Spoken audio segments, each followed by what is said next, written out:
Oh, good evening. Hello. You're right there. It's BBC Southern Counties Radio. It's Tommy Boyd with you. Pressing all the wrong buttons as usual, but who cares? Now, if you're a regular listener to this late Saturday night show on BBC Southern Counties Radio, you'll be used to hearing the voice of Allison with me. But Allison's gone off to Manchester to a wedding, which thoroughly deserved Saturday night out on the town and a bit of booze. So without the Saturday night out on the town and a bit of booze is Lisa. Hi, Lisa. Hello, how are you doing? We just sort of met about 10 minutes, well, half an hour before we started, yakking on the radio, so we don't know very much about each other, which will be interesting. It's been very pleasant, though, just sitting here having a chat. Actually, I'm quite looking forward to it. Absolute rubbish, yes. Well, let's just make sure everything works, shall we? Let's, Tommy Boyds on BBC Southern Counties Radio.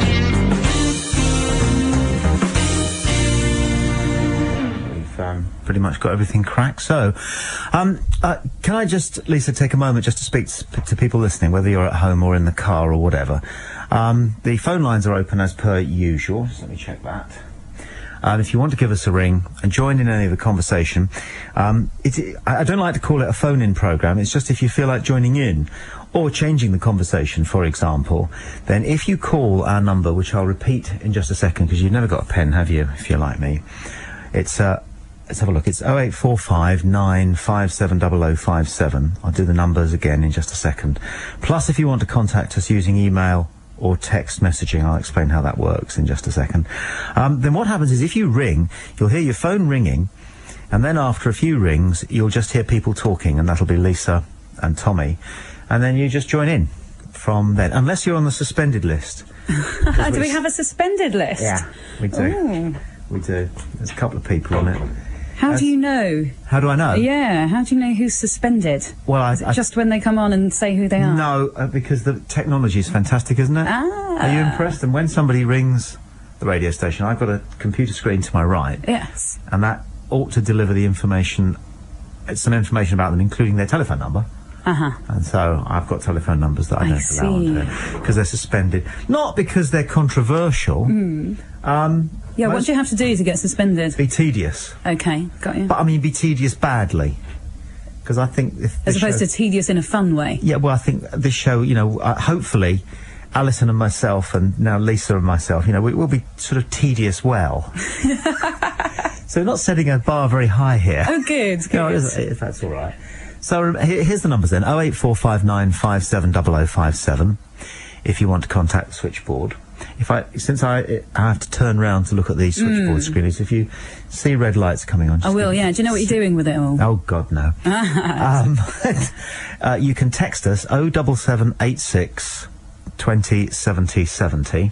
I'll say these numbers again in just a second. And somebody emailed me during the week and said, I didn't realise that you were on the BBC because for 2 hours you never mentioned which station you were, so I'm going to try and remember to do that. That is not for you listening, that's for people who are just tuning in for the first time. And you can email us, it's tommy.boyd@bbc.co.uk, and I will do these numbers again in just a second. Very quickly, a couple of emails that have come in already. Just wanted to let you know, this is from Sylvia in Dorking, that I look forward to Saturday evenings all week. Keep up the brilliant work, which is very nice. Yes. And a few others as well. So you can email away quite happily now, and you can text message the show quite happily now. If you're wondering what to say, just so that I know the equipment's working, maybe you could just send me an email. No, that's fair enough. Yeah, definitely. Otherwise I don't know. Yeah. Just send you a big boo or something like that on an email. Yeah, just say hi, And then I'll know that the emails are working and the texts are working as well. So, Lisa, yes. People listen to Southern Counties Radio on the old regular basis. Know you as? They know me as just a bit of a dog's body, actually. I do travel quite frequently. I drop in and do a bit of news. I do some reporting. I was at Varndine College this week in the middle of the snow at 6 o'clock in the morning, which was very nice. Talking to the headmaster about drug testing in schools, and then they send me off to all sorts of things, and I do a bit of producing behind the scenes as well, so a bit of everything really. People call me up randomly and I just pop in, and I popped in last week and they said, what are you doing here? I popped in at 4 o'clock in the morning because somebody who did the rota, bless him, had called me in and said, oh, it's time for you to come into work tomorrow, can you come in and report? So I was like, yeah, sure, get up at 4 o'clock in the morning, came in, and everyone said, what are you doing here? was like, thank you. Did you, so I went home again. So what did you do? I went home again to bed. Did you really? Yes. Good. What a lovely feeling that is. Do you remember the feeling some Saturday mornings? Maybe you don't get that anymore. Because we don't really work... Most people now don't have this sort of strict Monday to Friday 9 to 5 life, do we? But when we did, say when we were at school, remember the odd Saturday morning you'd wake up, you'd put your school uniform on and you'd be just about to go downstairs, you think, hang on. Yeah, or you wake up in bed, your alarm goes off and you think, oh no, I've got to do it again, and then you realise you don't have to. That's marvellous. Have you ever done a block of work where you had to get up day after day at a certain very early time, and then it's your first Monday morning, you don't have to do that. Do you still set the alarm? No, absolutely not. No, you don't. By accident. Yeah, the last time it happened to me, I was getting up for a bunch of work at 3:30, and oh, it hurt, but you do it. That's in the middle of the night as well, isn't it? 5, 6, you can just about do that morning. The Chinese call that the hour of the tiger, and it's when our systems are all at their worst. Yes. They use it that's when they attack. Really? Oh yeah, it's a Chinese military strategy. If you're going to attack, a settlement or whatever, then 3 to 4 in the morning is the time to do it, because they won't be able to wake up. They'll be dead before they've got their socks on. I remember that next time I'm attacking a settlement. Yes. But so what I did was the first Monday I didn't have to get up at 3:30 in the morning. I set the alarm anyway, just so that I could do that thing that I wanted to do for months, which is just damn well go back to sleep. Worst is though, if you know you've got to get up early and you set your alarm, but then you're checking it all night, and I've been doing that loads this week, and I just found myself waking up 2 o'clock, 3 o'clock, and just 2:30, 3:30, and just looking at the clock and thinking, oh no, and when you've got something important to get up for. Have you been sleeping a bit funny with the full moon? We've had a full moon that was, I think, it wasn't totally full last night, but it was fullish pretty much full the night before. Yeah, maybe. And that often has me waking up. And what I do now, do you ever do this? I wake up and I think to myself, ooh, what time is it? I think it was probably about 10 to 2. And you look at the clock and it is. Yes. How do you know that? How can you track time when you're fast asleep? You're totally unaware of everything. Having mad dreams often. Do you think you're not maybe unaware of everything? Well, really? I think you must be. You must be half awake, mustn't you? I don't think sleep is without its senses. No, I think you've probably... Because then sometimes you find that you've actually had your eyes open for quite a while. Yeah. But you haven't been sort of mentally there as well. And the other thing is, if you hear a noise and it wakes you up, you remember what the noise was.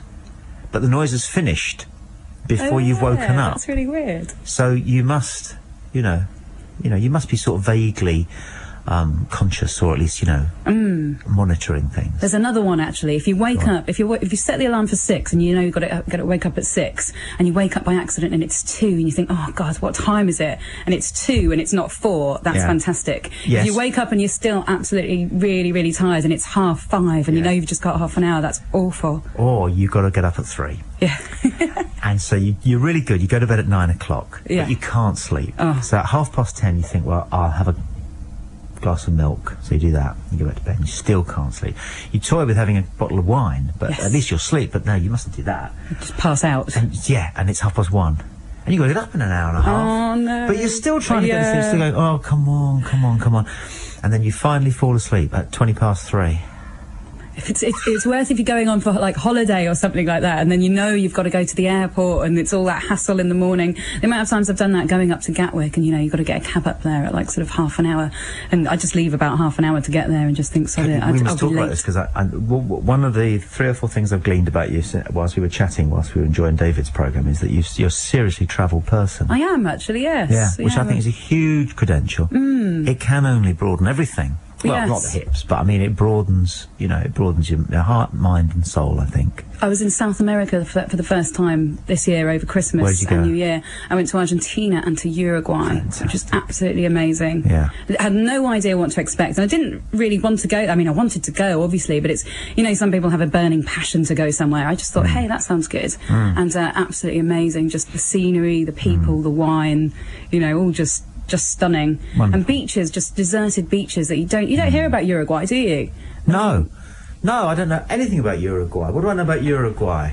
They used to be dirty footballers. Yes. What else do I know about you? That's about it, really, apart from the cat. They do have cowboys there still, don't they? They do. That's where Fray Bentos is, and it's actually a town called Fray Bentos. Is that right? Yeah.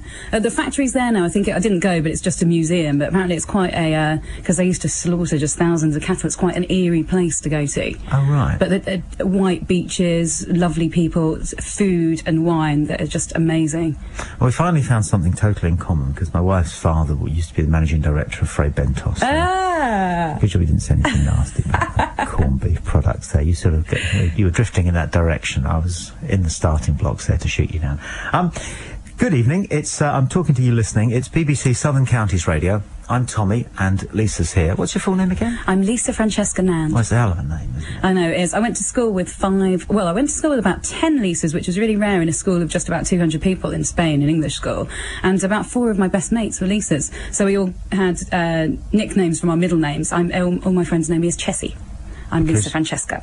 Oh, right. So Francesca's your middle name? Yes. Oh, I see. Yeah, it's not there. You were double-barrelled or anything? No, it's difficult because a lot of people know me as Chessie, a lot of people know me as Lisa, and I've decided to go for the whole hog, you know, sort of professionally and just sort of spit it all out. I might call you Chessie, only because I've always had a slight problem with the name Lisa. Have you? Yeah. That's interesting.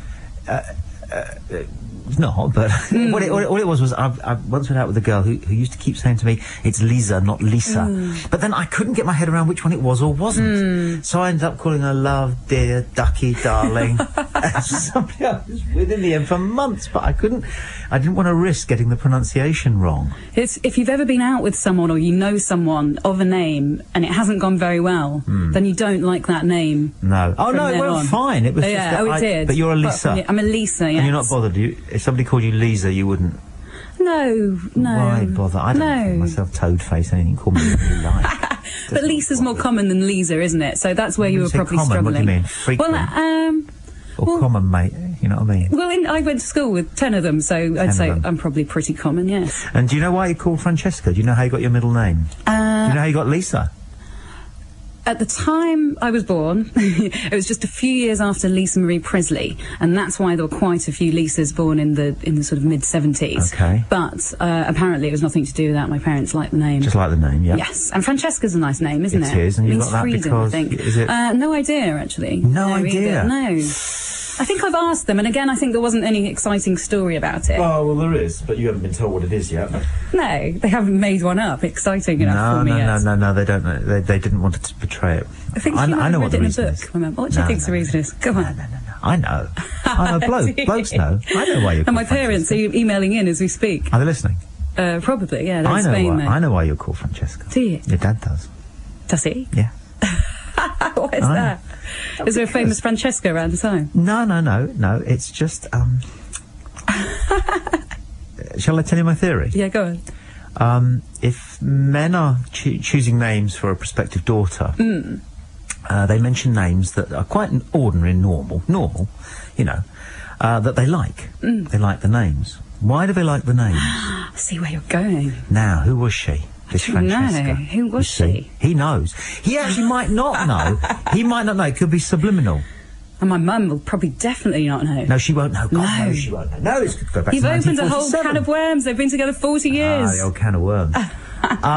There was a famous Francesca. She was an actress called she still is an actress. Francesca Annis. Yes. And she used to present Disney Time on television when she was very, very pretty and very, very young. What age is your dad-ish? Dad is 65. Francesca Annis. Do you think? I bet he had... I nearly said he had the hots. I bet he quite admired Francesca Annis. He didn't go out with her, I can probably safely say that. You don't know, but you can probably safely say it. But yeah, that's my theory. How old's Francesca Annis? Well, let's see. She was presenting a programme called Disney Time, I think it was. And actually, she uttered a phrase that I've never really believed. She was the first person to use a phrase I've often heard since, and never really believed. Disney Time started up, and she was sat at her desk, and she just went, "As you may know, Walt Disney died earlier today. But we believe that he would have wanted the show to go on." So, it's time for our quiz. And, you know, they did the whole Disney thing. And I remember thinking, if I'd been Walt Disney, I'd have gone, Nah, pull the plug. Yeah. Pull the plug, put black on, and, you know, Something show dramatic. some... Yeah. But I don't want a silly little Disney time in England going out, you know. He probably didn't give it a second thought. Didn't give it a on his what. deathbed. Yeah. so that's our theory there. Right.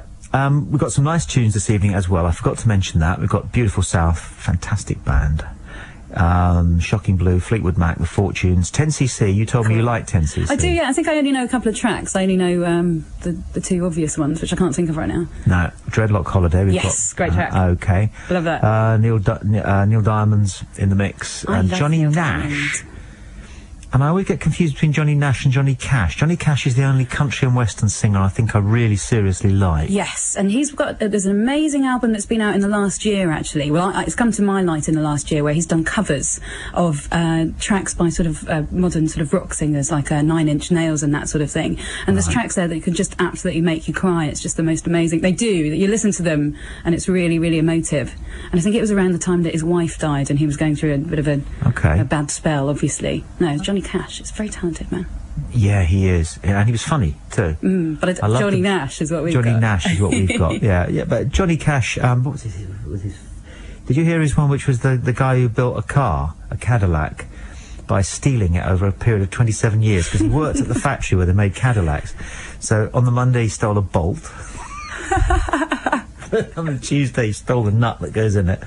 And so on. And he ended up with, and this was the kind of punchline, he had a 1956, 57, 58, 59, 60 Cadillac. And of course, A Boy Called Sue is funny as well. Yes. Isn't it? Yeah, you know that one. A quick reminder of our telephone numbers and our email addresses and what have you, if you'd like to join in the conversation.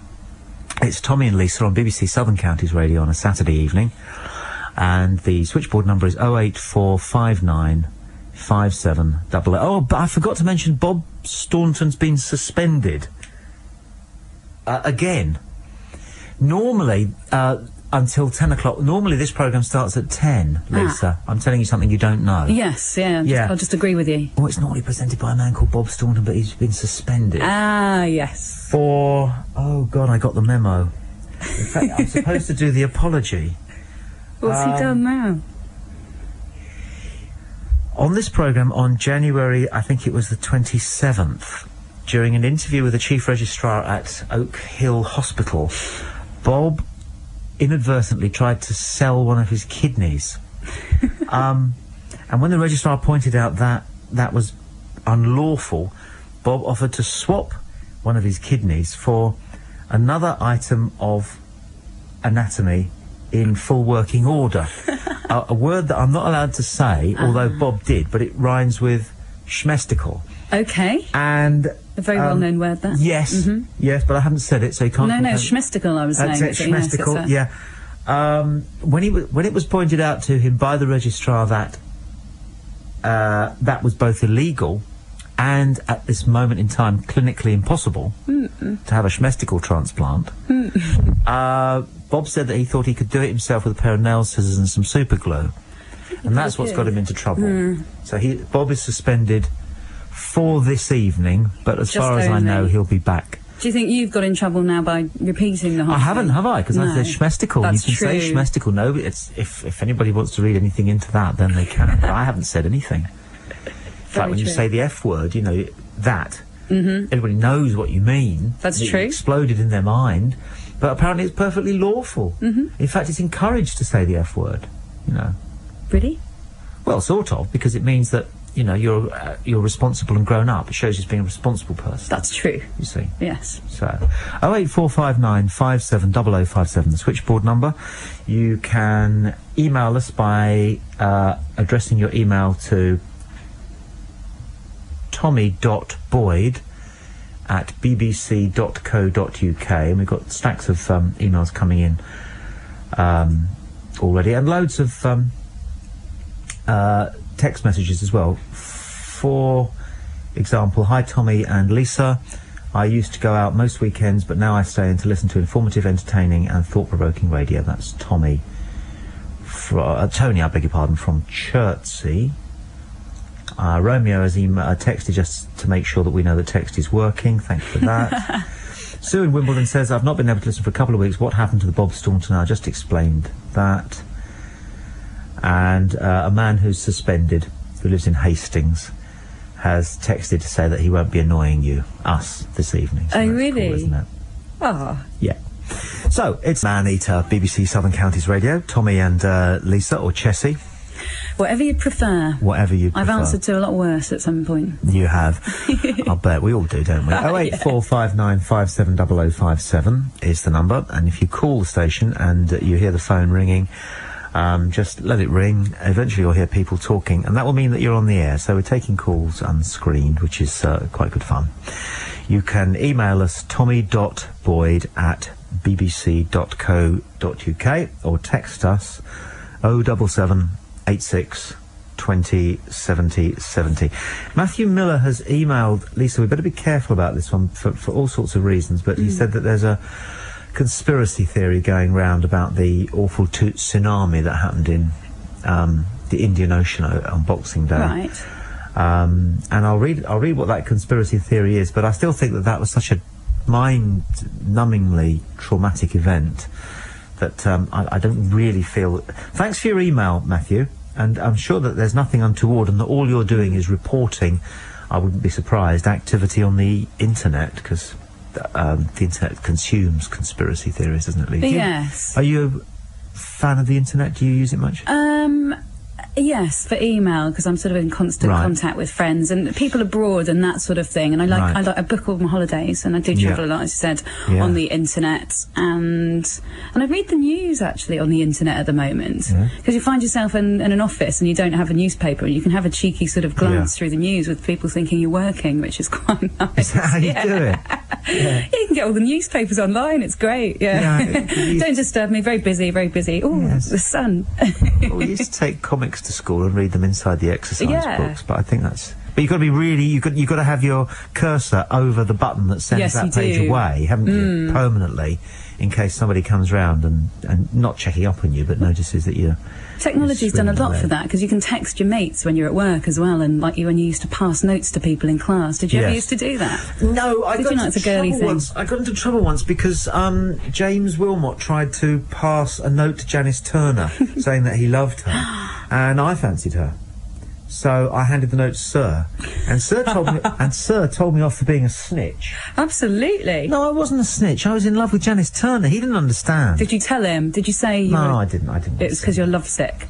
No, I didn't. No. I just took it on the chin. Maybe you had to explain yourself. He got that wrong. I wasn't snitching on James. I was just trying to make sure that James didn't get to Janice before me. James can't have been very happy, but Janice was probably flattered. Listen, James was not in Janice's league. She was not only quite bright and very pretty, but she was good at rounders. That, for me, was the holy trinity. Batting brains, or looks, fielding. And athletic ability. Yes. That, to me, was, still is, actually. Line 6. Hello, Line 6. You're on Southern Counties. Who's this? Hello. Hello. It's Kirsten. Hello, Kirsten. Say hello to Lisa. Hello, Kirsten. Hello, Lisa. Oh, why do you always include your middle name? I've often wondered that. We were talking about it a little bit earlier, and it's because I went to school with lots of Lisas. That I've used them all now, and lots of my friends and other work people know me as Chessie. So when I used just Lisa Nand, people were saying, "Was that the same person that's Chessie?" So I decided I had to amalgamate it all and use just the one word, so the one name. So I've gone for the whole hog. Okay, right. I didn't hear that, but I've heard it often on the radio, and I think, but why does she do that? I know. Okay. It takes up a lot of your programme time, doesn't it? No, carry on, Kirsten.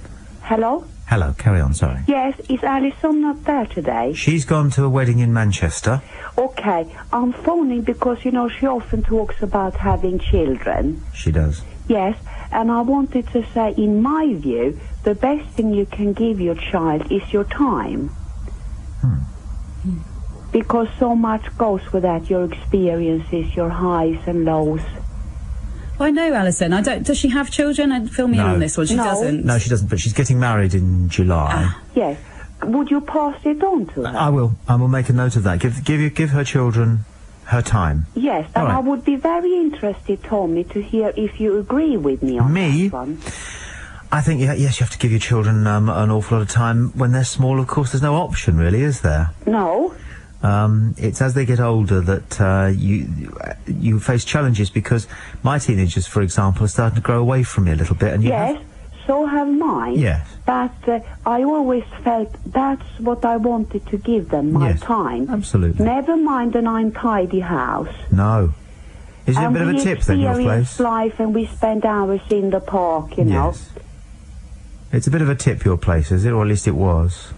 Yes, it's always a tip. I'm not a tidy person. No, you're not, no. No. That's funny, because what with IKEA and everything, I don't like to be, stereotypical or stereotypicalise people, but, I mean, I've only ever been to your country once, and, it's very tidy. Yes.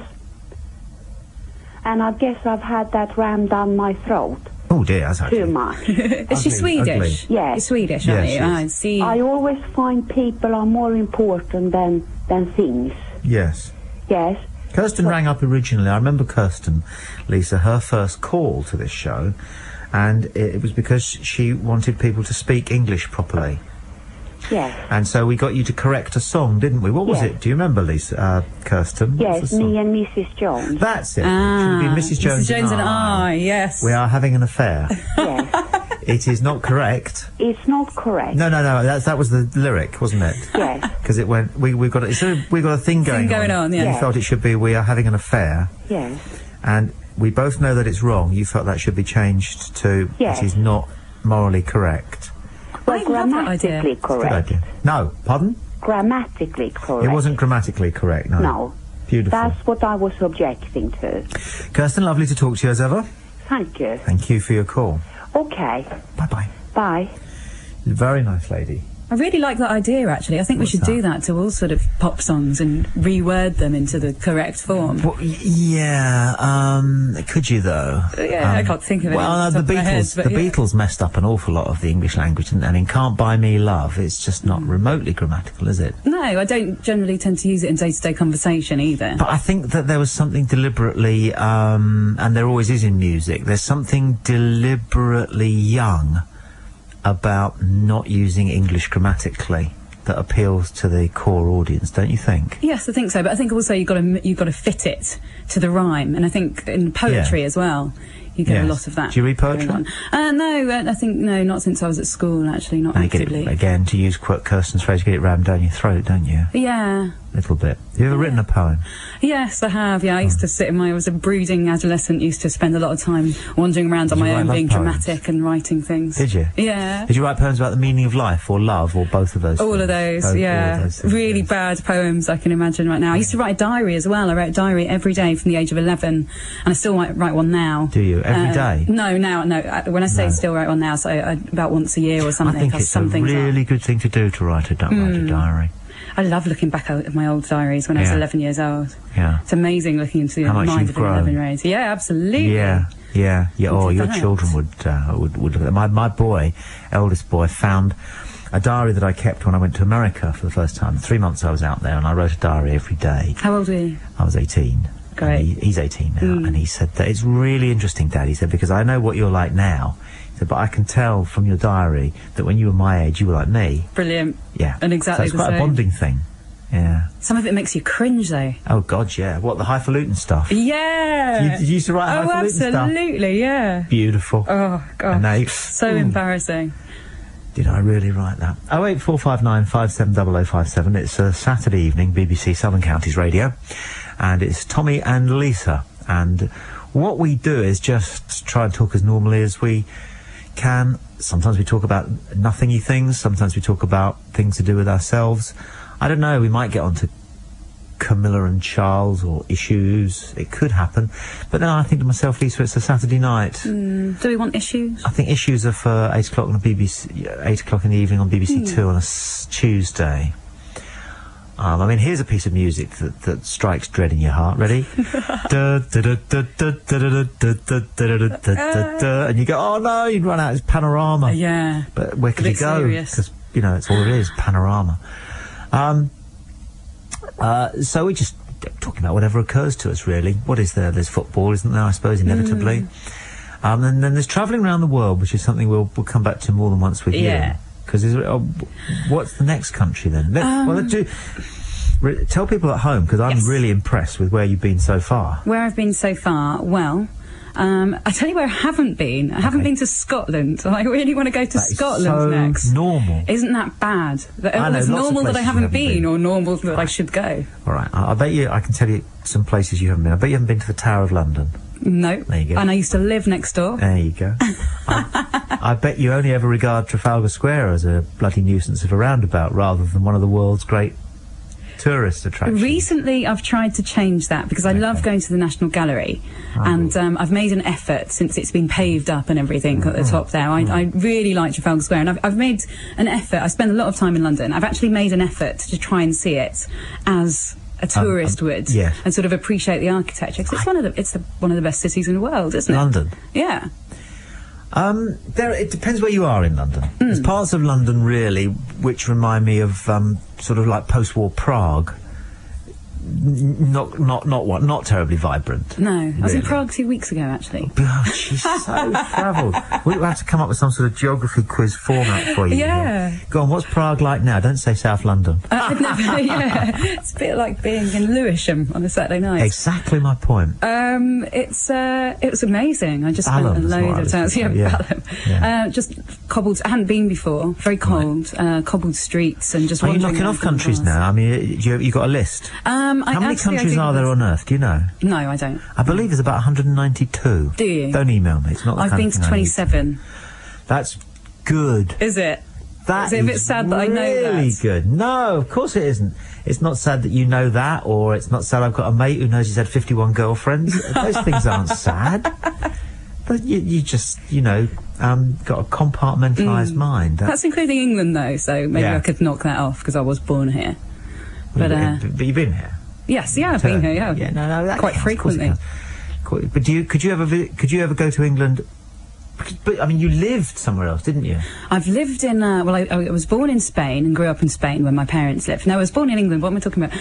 Where was I born? I was born in England and then moved to Spain at the age of 7. Yeah. Parents still live there. My dad's from the Fiji Islands. He's an Indian Fijian. I went to Fiji for the first time last year, which was just amazing to meet my family. I'd never met them all before. Never met anyone who looks like my dad. And what is Fiji like? Because you tend to get the impression. Sadly, we still get a lot of, back to stereotypical, images of places. So I still think of Fiji, so I imagine women greeting tourists with garlands and grass skirts on, and men in tropical shirts and palm trees and things. But I dare say there are parts of Fiji that are just like Prague.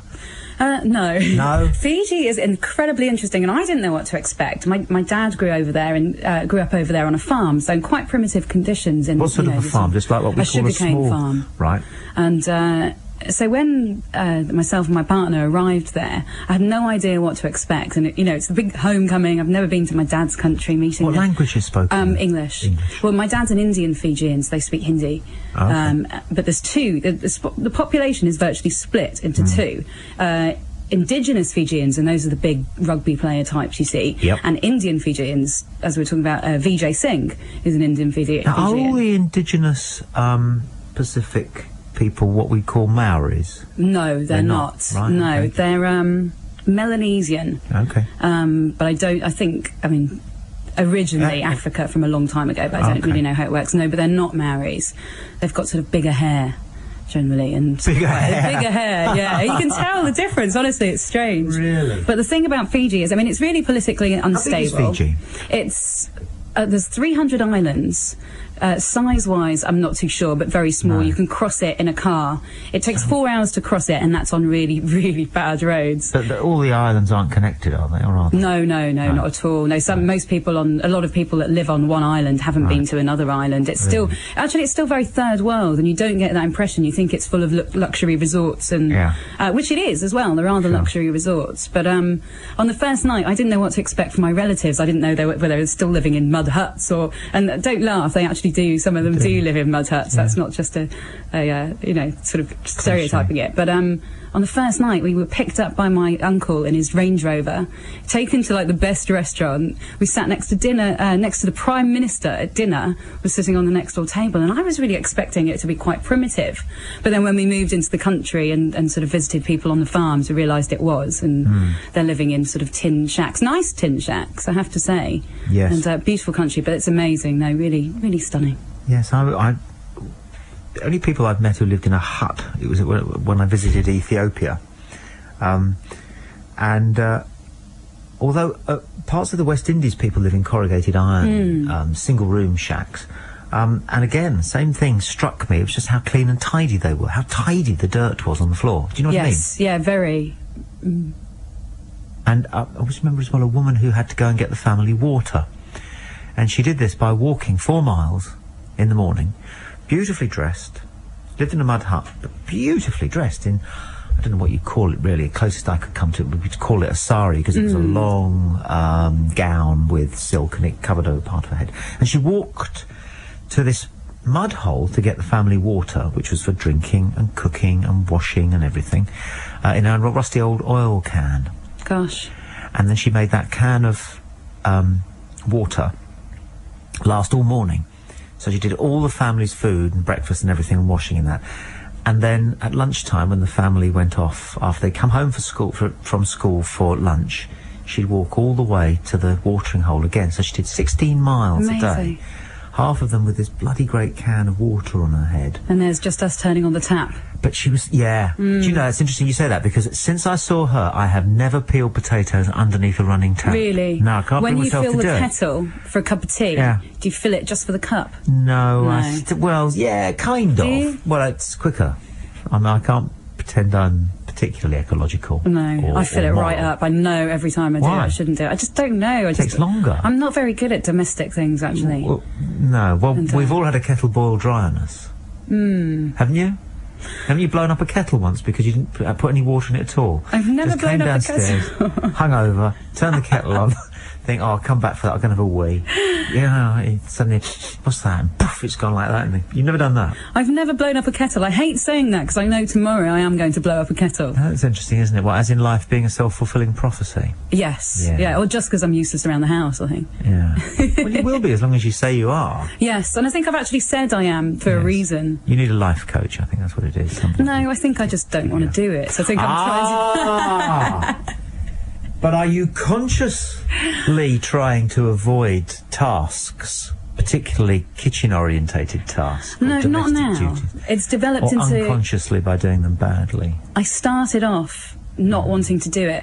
When you're a teenager and you've got all these weird ideas, I seem to remember thinking I didn't want to do any traditional girl stuff. And I know these things aren't traditionally girl stuff anymore, but I got so sort of passionate about it is that I didn't learn to cook and I didn't learn to be very domesticated. And since then I've always had people to do it for me, you know, sort of various people I've lived with and now my boyfriend who I live with and, you know, flatmates and my mum when I go and visit my mum. And you kind of, you know, it is a self-fulfilling prophecy because you end up bad at these things so you don't get much practice. So recently I'm thinking, right, I've got to start doing something now. You can be, do you not think it's possible to be really goodly bad at something? I'll give you an example. Sometimes I do the vacuuming, but this floor doesn't really need vacuuming, but there are a couple of little clumps of dog's hairs on it. Then I will quite unashamedly, as long as nobody's looking, pick them up and chuck them behind the sofa. Yeah. Because it doesn't matter. Yeah. And I'm quite proud of that because I think that shows that I've got things in perspective and I'm not fastidious. My wife has taken to insisting that the plates, you know, you've got a plate cupboard. Yeah. You've got different sorts of plates. You've got soup bowls, you've got dessert bowls, you've got the fancy plates, you've got the plates that you just use if you're making yourself a sandwich. Well, she started insisting that they're all in their own piles. No. And I can't hack that. Because I just... In size piles? Yeah, and the doors close. So that all the soup plates have to be piled on soup plates and all the dinner plates have to be piled on... I saw her one day rearrange it. It's only a couple of days ago. And I said, what's going on? She said, I can't stand it if these plates are not all in their own pile. No, I have to say that's quite normal. No. I think most people... I'm not saying I do because I'm rubbish, but I think most people keep stacks of plates Are women more obsessive than men about certain things? Yes, about certain things, but then you meet men that are extremely house-proud, and they're the most annoying ones ever, when everything is perfectly ironed and hung up and you're terrified of touching anything. Yeah. You know, like Kirsten was saying earlier, it's more important to be happy and spend time with your kids and not do the housework. And not do the housework. Yeah. Obviously, you don't want to live in an absolute tip, but no. I think there's something to be said. You know, you go around people's houses and if you dropped a glass of wine, you'd be absolutely terrified. Yeah. If you broke a glass, if you broke a cup. Do you know what I do if someone does spill wine on our carpet, which is a tip of a carpet in the front room? But I like it like that. If they spill a bit of wine on it, then I just go, no, don't worry. And they always go, oh, no, but I must clear it up. I go, no, please don't. Watch the match. And they go, no, I'll go and get some kitchen roll. And I go, no, look. And I'll tip a bit of wine on myself. See, okay. I like And then they relax. Then they, you know. Absolutely. Because there's nothing worse than feeling terrified in someone's house. In somebody else's house. 08459 570057. Yeah, I'll tell you a story about that in just in a minute. It's Tommy and Lisa on a Saturday evening. Allison has gone up to Manchester for a wedding, so it's the pair of us. You can join in if you want to call the switchboard, or you can text us 07786 20 70 70, or you can email us. And who's this? Simon Wilson has emailed. Oh, but it's Heather who's actually signed it. It says, hi Tommy and Lisa. It's great to hear both of you this evening. It's good to find out more about Lisa and about you and your family too, Tommy. Is your wife part of the lovely family who used to live at Yaverland Manor? Is that something to do with Fray Bentos? Because that's what you've mentioned about. I came from Bembridge and passed it every day on the school bus to Sandown. I don't think we're talking about the same person, Heather. Anyway, she asks, where has Lisa lived? Heather says you have a northern twang. Yes, I do. That's very clever. Yeah, I'm from the Wirral, so... I can't spot it. No, I can't either now. I was interested, she said, in why Lisa uses her second name as well as her first when broadcasting. Sorry for the question. I'm just interested in finding out more about both of you. Yeah, I mean, I think finding out about people is I mean, let's face it, you know, we're not going to, this isn't a high opera or high art here. And we do have some good songs, and they're sort of an art form. But as far as the human side of it is, I don't think you can do anything more artistic than just find out what it's like to be other people. And in this case, Lisa, tonight you're it. So, yes, you know. Particularly my name. Yeah, well, we start there. We've got the man whose band keeps texting. Can you stop it? You know who you are. What's he saying now? He's, I don't know. I'm not even going to encourage him by saying what he's up to, but you're banned from the switchboard and from the email facility, Mr. in Hastings. Now, Lucy in Hertfordshire has emailed us this. Has your area on the south coast been blighted by the arrival of the chavs? The new ruling peasant class, she says, that seems to be cropping up outside every one-stop up and down the land in its baseball cap, tracky bottoms and clapped-out Vauxhall Novas, she says. How do we assist the underclass and make them realise that a sovereign ring on every finger is not classy? I don't think the chavs have arrived, actually. I think they've always been around, and someone's just come up with a name for people that happen to fit in a stereotype. We all fit into some stereotype, don't we? You think? Yeah, I guess so, actually, thinking about it. Unless you try and deliberately rebel the moment you recognise that you're in a stereotype, but then you've got to rebel and turn into something else, haven't you? Then you become a stereotype. Yeah. Yeah, I mean, there's a name for a type of chav, which I prefer because it's more of... Where does the word come from? I don't know, You actually. not know? No. No, I don't know. Someone has asked me again recently. It probably is, yeah. Urban, I would think, is probably... No, it's hang on, I can't spell here.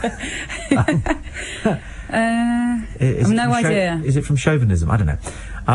But somebody wrote a piece about the youngsters who do stand around in clumps, often outside the One Stop or the 7-Eleven or whatever. Because there seems something slightly threatening about them, and because of the fact they're always in little packs, and they call them the new urban underwolves. Oh yeah, hunting. That was quite powerful, because they do, don't they? Yeah. And they do tend to talk in slightly louder voices than they would do if there was one or two of them. So people do find them a little bit threatening. But I don't know. I mean, I hear teenagers having a problem with chavs. Chavs do pick you out if I understand, if you're more or less of their age and you're not wearing their uniform. Or if you're doing something which I gather is quite a cardinal sin if you're a chav. What's that then? Being on your own. Did you know about this? No. Safety in numbers, though. I can see where they're coming from. Well, no, but they don't like the statement that you're making if you're by yourself. The only way you can get out of it if you're by yourself is to pretend to talk into your mobile phone as you walk past them. Yes. Now, this didn't apply when I was a teenager. Well, nobody had Being mobiles. on your own wasn't... Because teenagers have always had, particularly in England where you've got nowhere else to go really a lot of the time, people have always hung around corners and fashions change, and I just think these are the same people and they've got stuck in the fashion. Do they not read the papers though? Because surely they must realise that they're a walking stereotype. You see people now, it's all over the place, everyone's talking about chavs, you know, there's a complete uniform, but then you still see people wearing it. Because they want to fit in, don't they? They want to be accepted. Do they know they're a chav? I don't know, because I still don't know whether what the word on the street is about chavs. Of course, we don't like them, but then we don't like any other. I mean, I would feel threatened by a large group of vicars. I wouldn't say, yeah. No, I'd be very threatened by a large group of vicars. I wouldn't say I don't like chavs, though. No. I think I can just identify them. But do you think they'd be more confident as a group, like youngsters are? What, the vicars? Yeah. So you've got 5 vicars together, they'd be a bit more bolshy, a bit leery. I don't know, but I think that'd be something really amusing to see. Start pontificating in a slightly louder voice. Yes. Yeah, and laughing. I saw a group of nuns down the end of Brighton Pier once, sort of dancing quite vigorously when I realised they were on a hen night after about 10 minutes when they were sort of swinging their crosses around. Really? Yeah. And it took me about 10 minutes literally to think, surely they're, you know, of course they can go out and have a laugh and everything, but it was just really funny to see them all sort of swinging these big wooden crosses and getting down. One of the issues on this show has been over recent weeks, whether the Von Trapp family, actually just a bunch of cowards, really. Because all the German, I mean, you know, the Nazis were a terrible organisation. I mean, one of the worst possibly the worst organisation ever, you know, to stride the planet. But they didn't actually put a foot wrong in Sound of Music.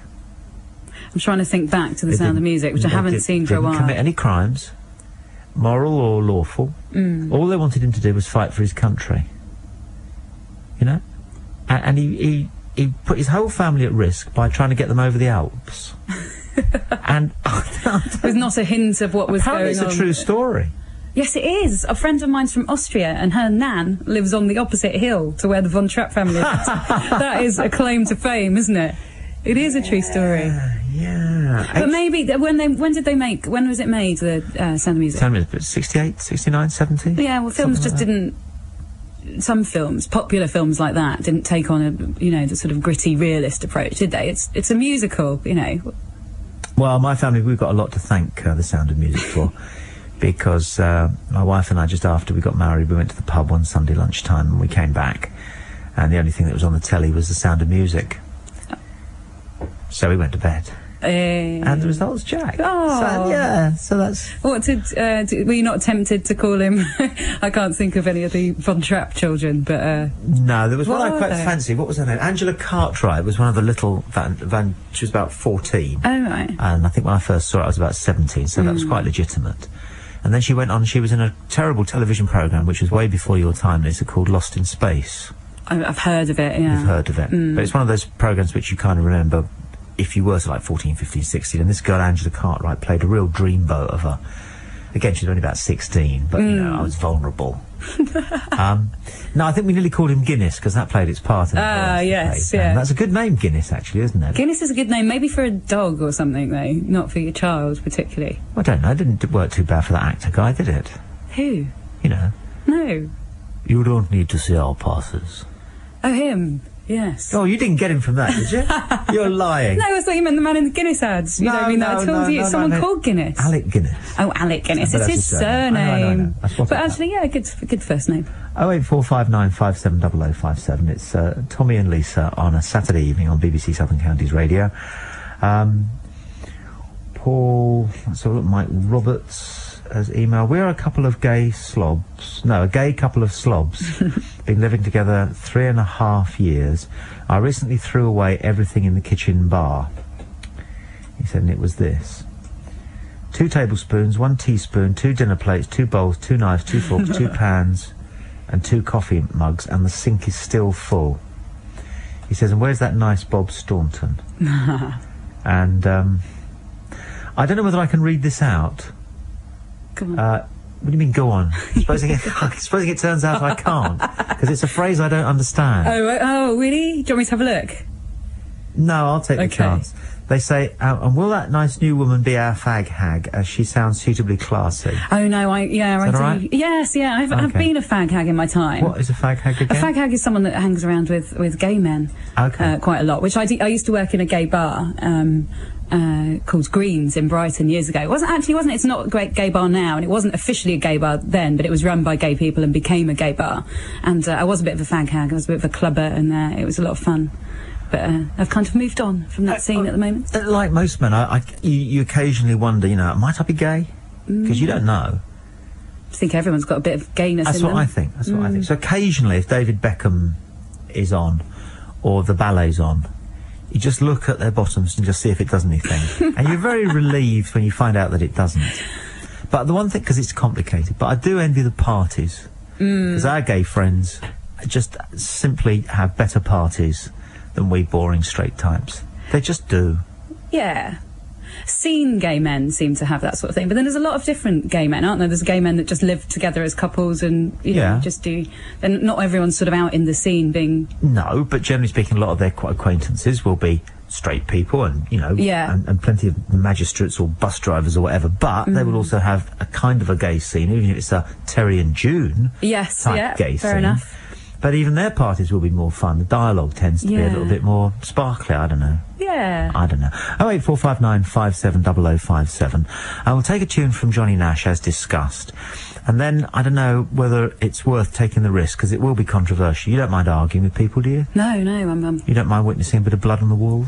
Bit of blood on the walls. It might be a bit queasy if there's a bit of a blood, but... Well, we'll see. Yes. And I was just wondering, I was...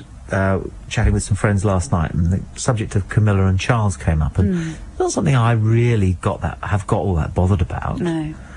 But it turns out a lot of people do quite get bothered about it. They do, don't they? Do you think it's just because it's in the papers all the time and people naturally form an opinion by reading it? People feel very strongly about Diana and feel that she was wronged. I don't think it was the fault of anybody who was alive.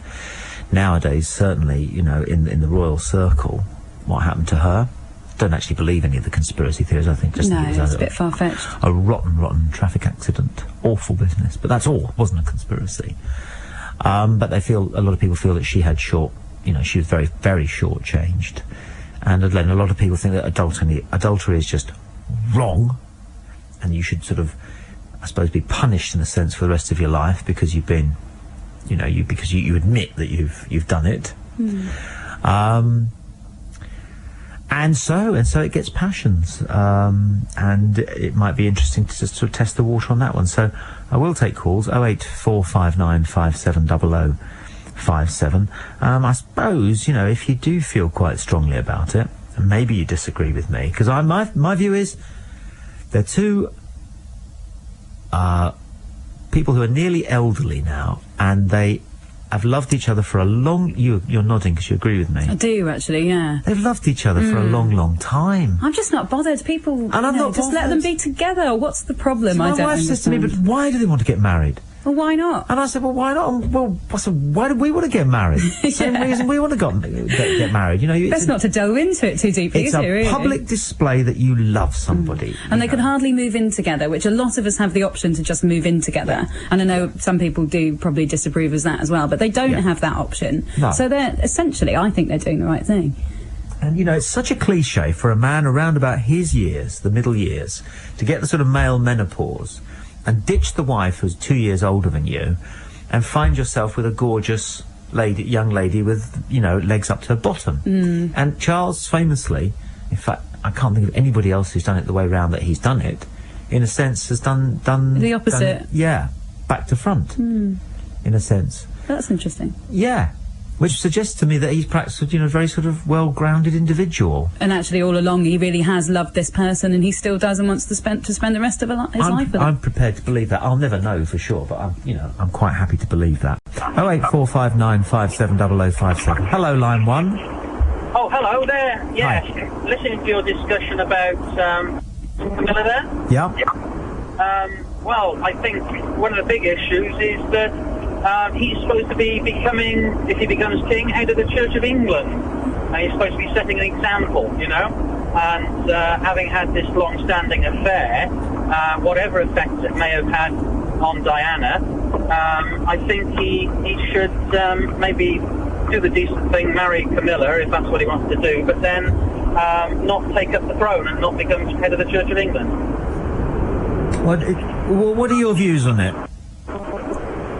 My views on... Yeah, I can see you're being constructive there, but do you like them? Do I like them? Yeah. Charles has good things for charity and that sort of thing. But does he seem to you to be somebody that you like? What? I wouldn't say I like him. I certainly don't have any great warmth for her. I try to like everybody as best as possible, but they haven't made it easy at times, and I think their dealings with Diana, both before her troubles and after, were most unfair. So, why don't people like her though? Why do you think people don't like her? She hasn't done anything wrong. I think people just see her as a toff, and we kind of don't like the general toffery of the whole thing, really. Seemed a little bit aloof, and she's just not warm, is she? So difficult to like, probably. But if they want to do it, let's get on and do, live together as a married couple, which is the proper, normal, accepted way, and all that, But not after all this, not take up the throne and not become head of the Church of England. Well, I don't really take personally. What's your name? Oh, Tim. Tim, hello, Tim. I don't really take any notice of either the church or whoever's king or queen, really. So, do you think people do? Oh, I think it's an enormous issue.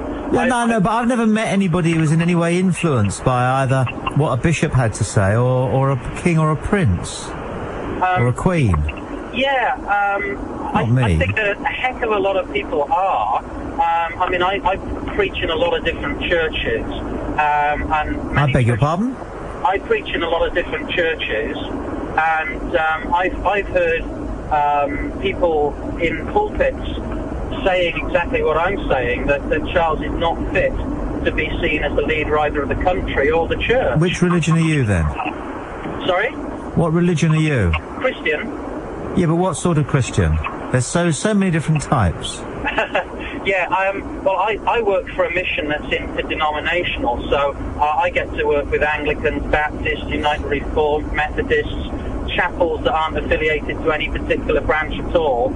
I work with all sorts. As long as they preach Christ, I don't mind. So, but the people in the pews will have respect for someone who seems to have standards about faithfulness and fidelity and that sort of thing.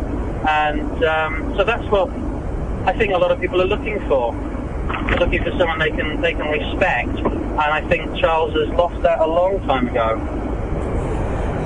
Well, I'm just thinking about the way that the Church of England came about, really, and didn't it really come about because the king had been committing adultery and wanted to get divorced, and the old Pope wouldn't. I'm certainly not defending Henry VIII.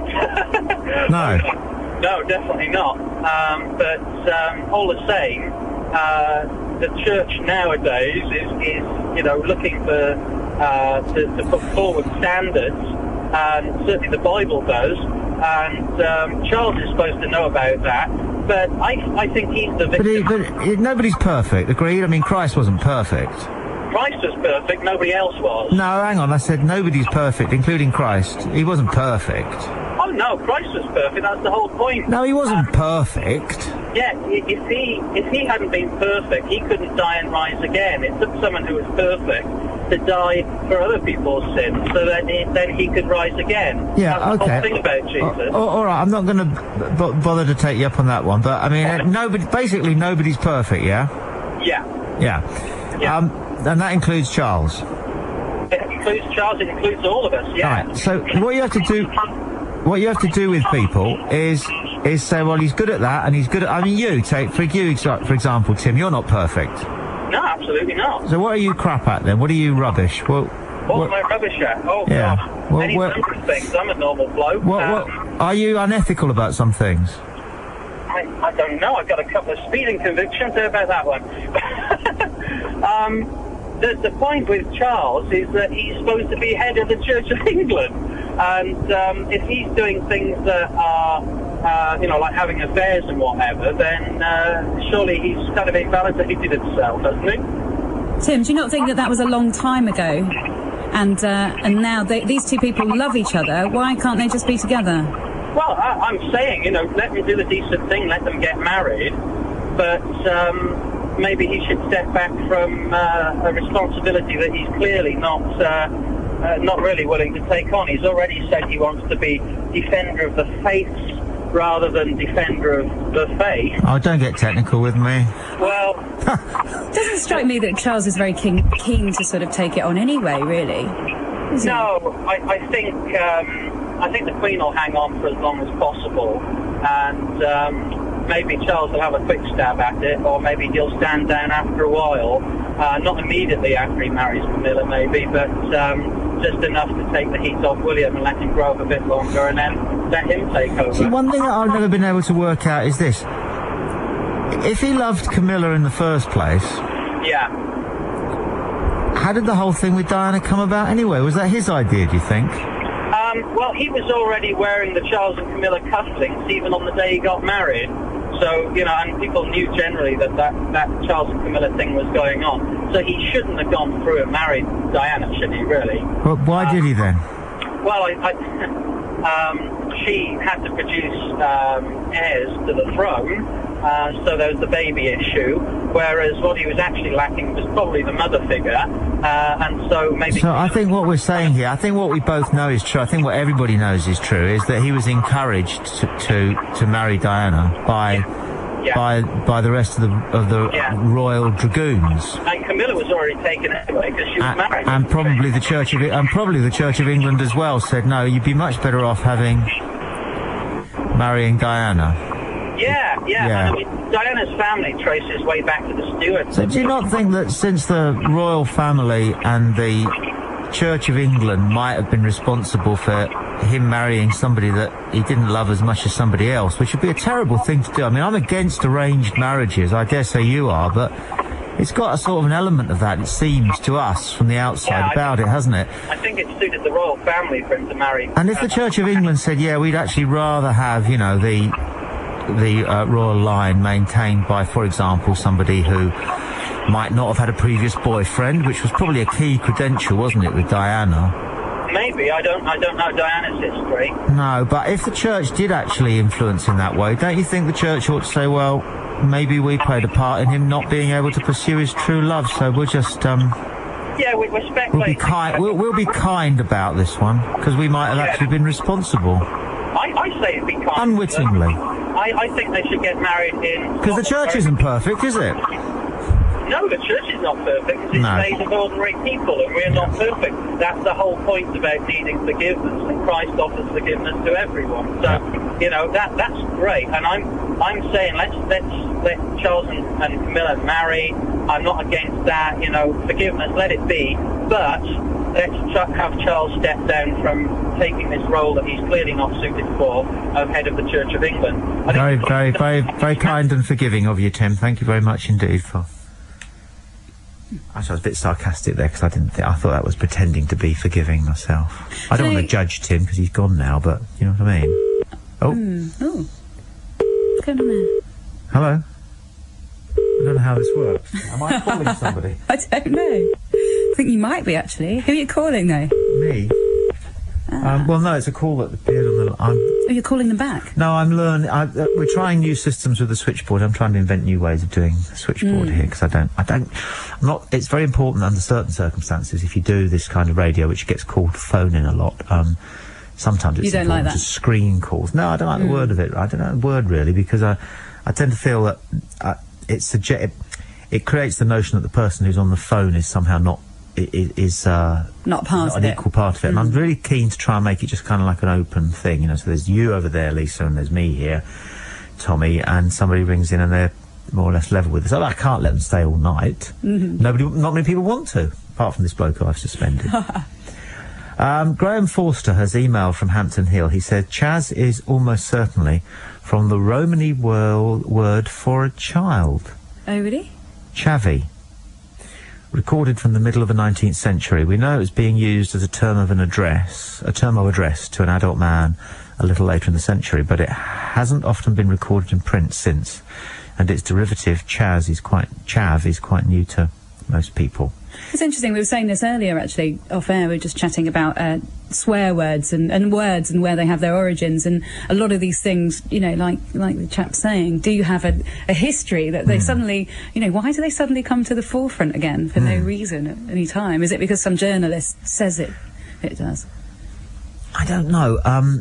I'm just thinking, you know, you do come up with words for yourself in your gang, and it's quite possible sometimes for a word just to get out there and be widely used. I mean, quite accidentally on occasions I've said things on the radio, and then 10 years later somebody says it back to you as if it's a truth. Yeah. And you say, well, where'd you get that from? The Bob Holness playing saxophone on Jerry Rafferty's Baker Street, for example. No.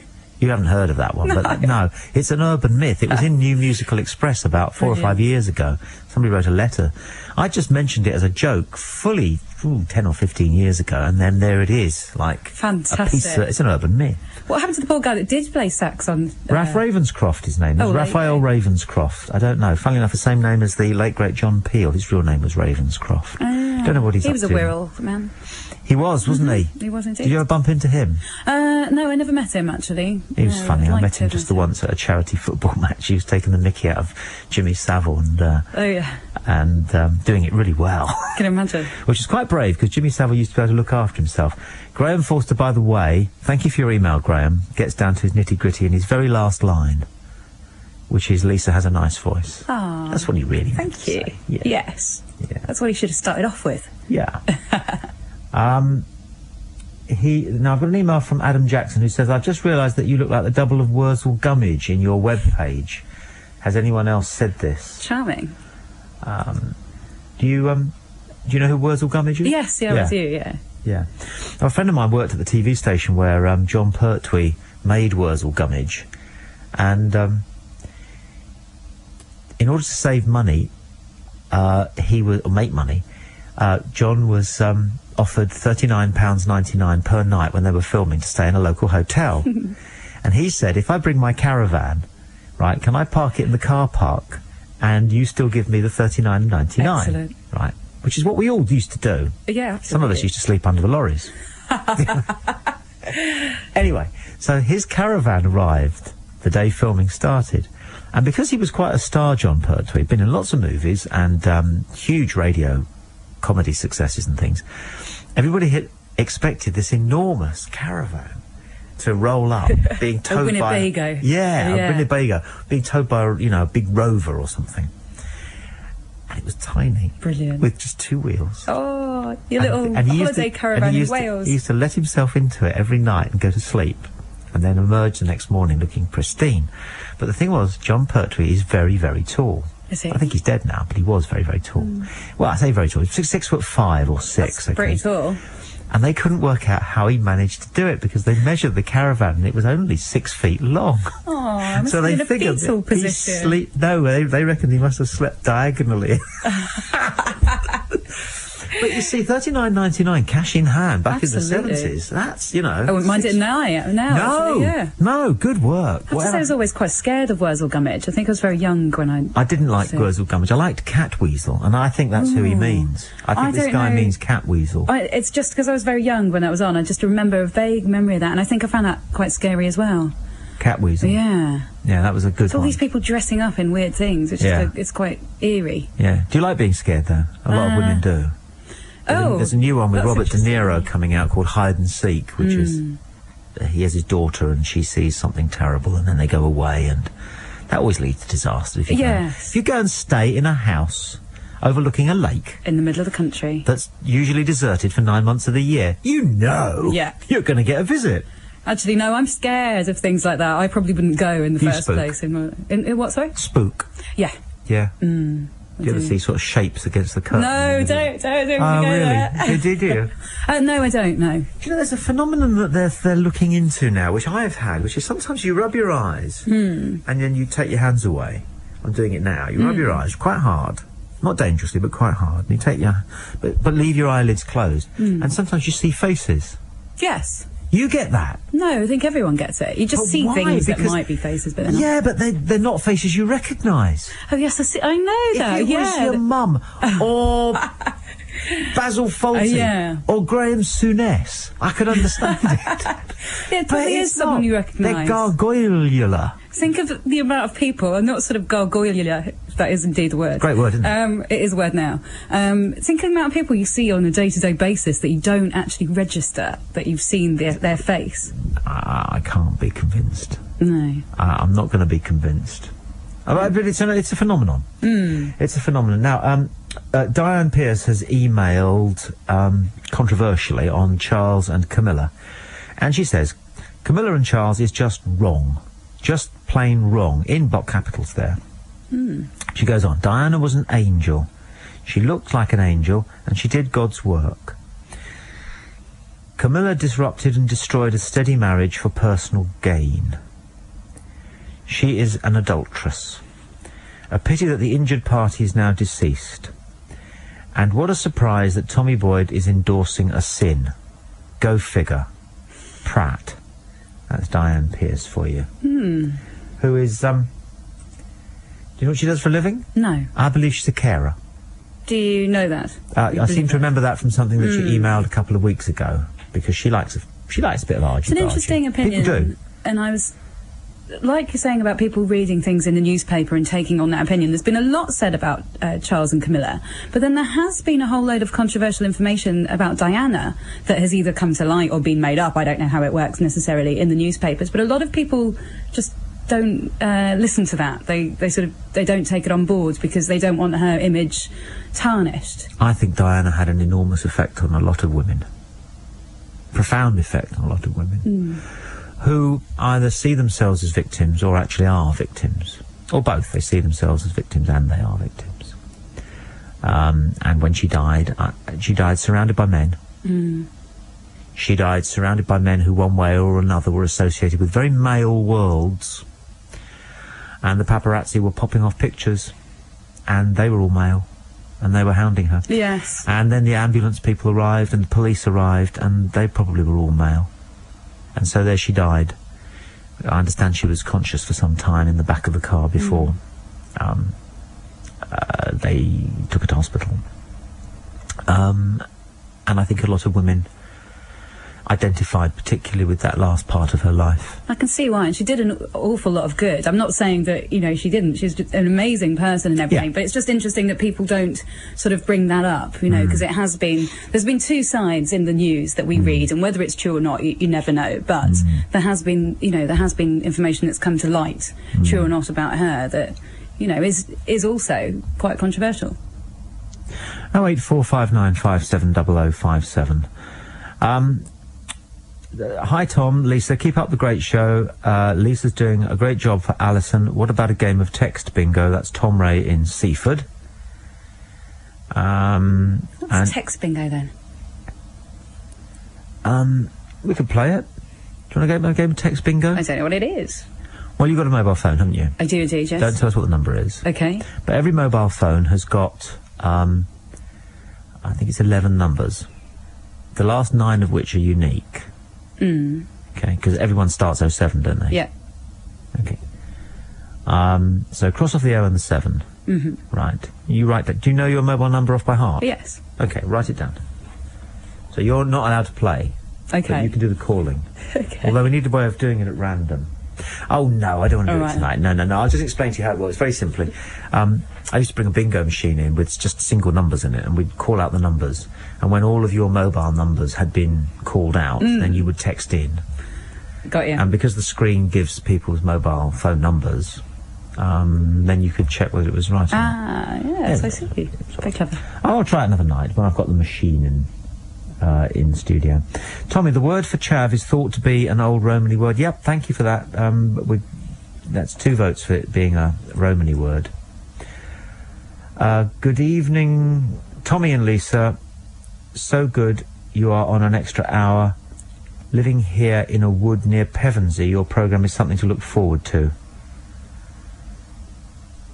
Could thank the people who tried to wreck my home. I don't understand this text, but I'll read it out because it's quite interesting.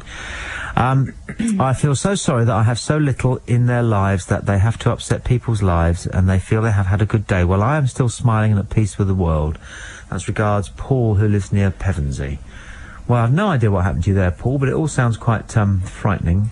But good luck to you, is all I would say. And an email from Waleed, who says, Tommy, can you ask Chessie if she does the traffic and travel for some other radio stations? Yes, I do. Several other radio stations. Another person says, P.S. she does have a great voice. Oh, how nice. And he says, will you also tell me if the lady on the left of the photograph on the link below is Chessie? So I've got to click on a link here. I know what's coming. Do you? Yeah. What's coming, mate? Someone's Googled my name. What do you mean? What does that mean? Let's have a look what it is first.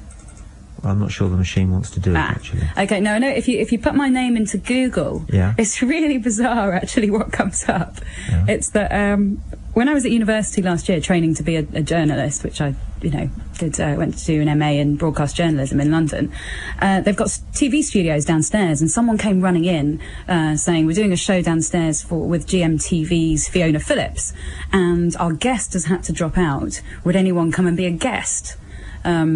On the show. So I said, yeah, I'll do it. Okay. So I went downstairs and it was really nice. I just had to spend an afternoon just, talking to them about, we were talking about soap stars and counselling, and I was on the sofa with a girl from Emmerdale and a counsellor, and we were talking about how soap stories might relate to real relationships and that sort of thing. And so if you type my name into the internet, you get a picture of me sitting on the settee with Fiona Phillips and someone from Emmerdale talking about counselling. And just remind me who Fiona Phillips is again. She's the blonde lady. I think she's still on GMTV at the moment. I'm not sure, actually. Okay, right. You know her. Sort of shoulder-length blonde hair. I click around in the morning. Yeah. I have the radio on in the kitchen and television on in the living room, and then so I'll make the tea and toast in the kitchen. Yeah. So I do actually listen to Southern Counties radio quite a lot of the time, but I'm a flicker. Yes. As I think we all are. Yeah, There's definitely. no point me saying, I only listen to Southern Counties when I'm at home. 24 hours all a day. What a load of old cobblers that is when people... I hate it when people do that.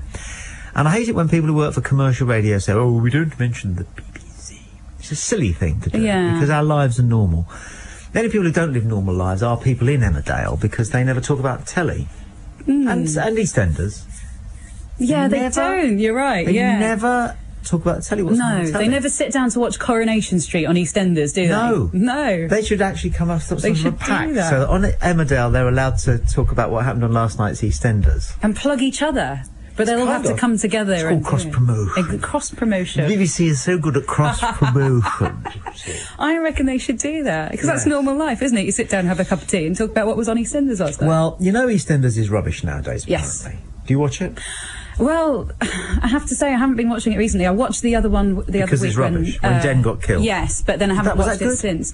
No, it's completely unrealistic, I have to say. Women don't kill men like that. What with it? It was just like something out of a rubbish horror film where they knock him on the head and then he comes back to life. He grabbed her ankle. I mean, how...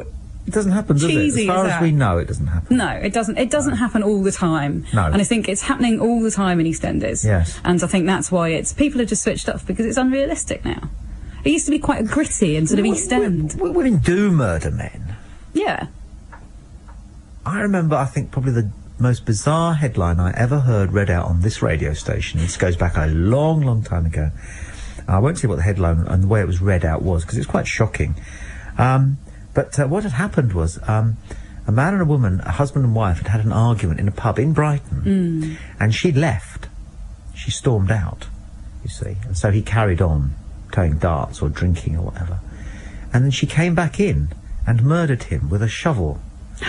And I'm afraid that gave me such a bunch of images of what might have... In the pub? With a shovel. Playing darts. Mustn't laugh. Not laughing. But it's not funny, no. Not funny, but it's quite dramatic, isn't it? You kind of want to know less, but now that you know what you know, you kind of need to know more. You don't want to know more, but your brain necessarily constructs all sorts of appalling images. So you have to be very careful with radio news. You're a trained journalist. Yes. I've only ever once rung up a radio station and complained. It wasn't here. And it wasn't me, was it? No, God. No. I complained because, and I will say what it was I complained about, I just felt it could have been done more sensitively. They reported that somebody had been seriously sexually assaulted. And it was at 10 o'clock in the morning on a Sunday. And I said, there's just no need for the seriously, because I don't see how that is appropriate. I can't believe it's necessarily accurate. It has to be allegedly at this stage.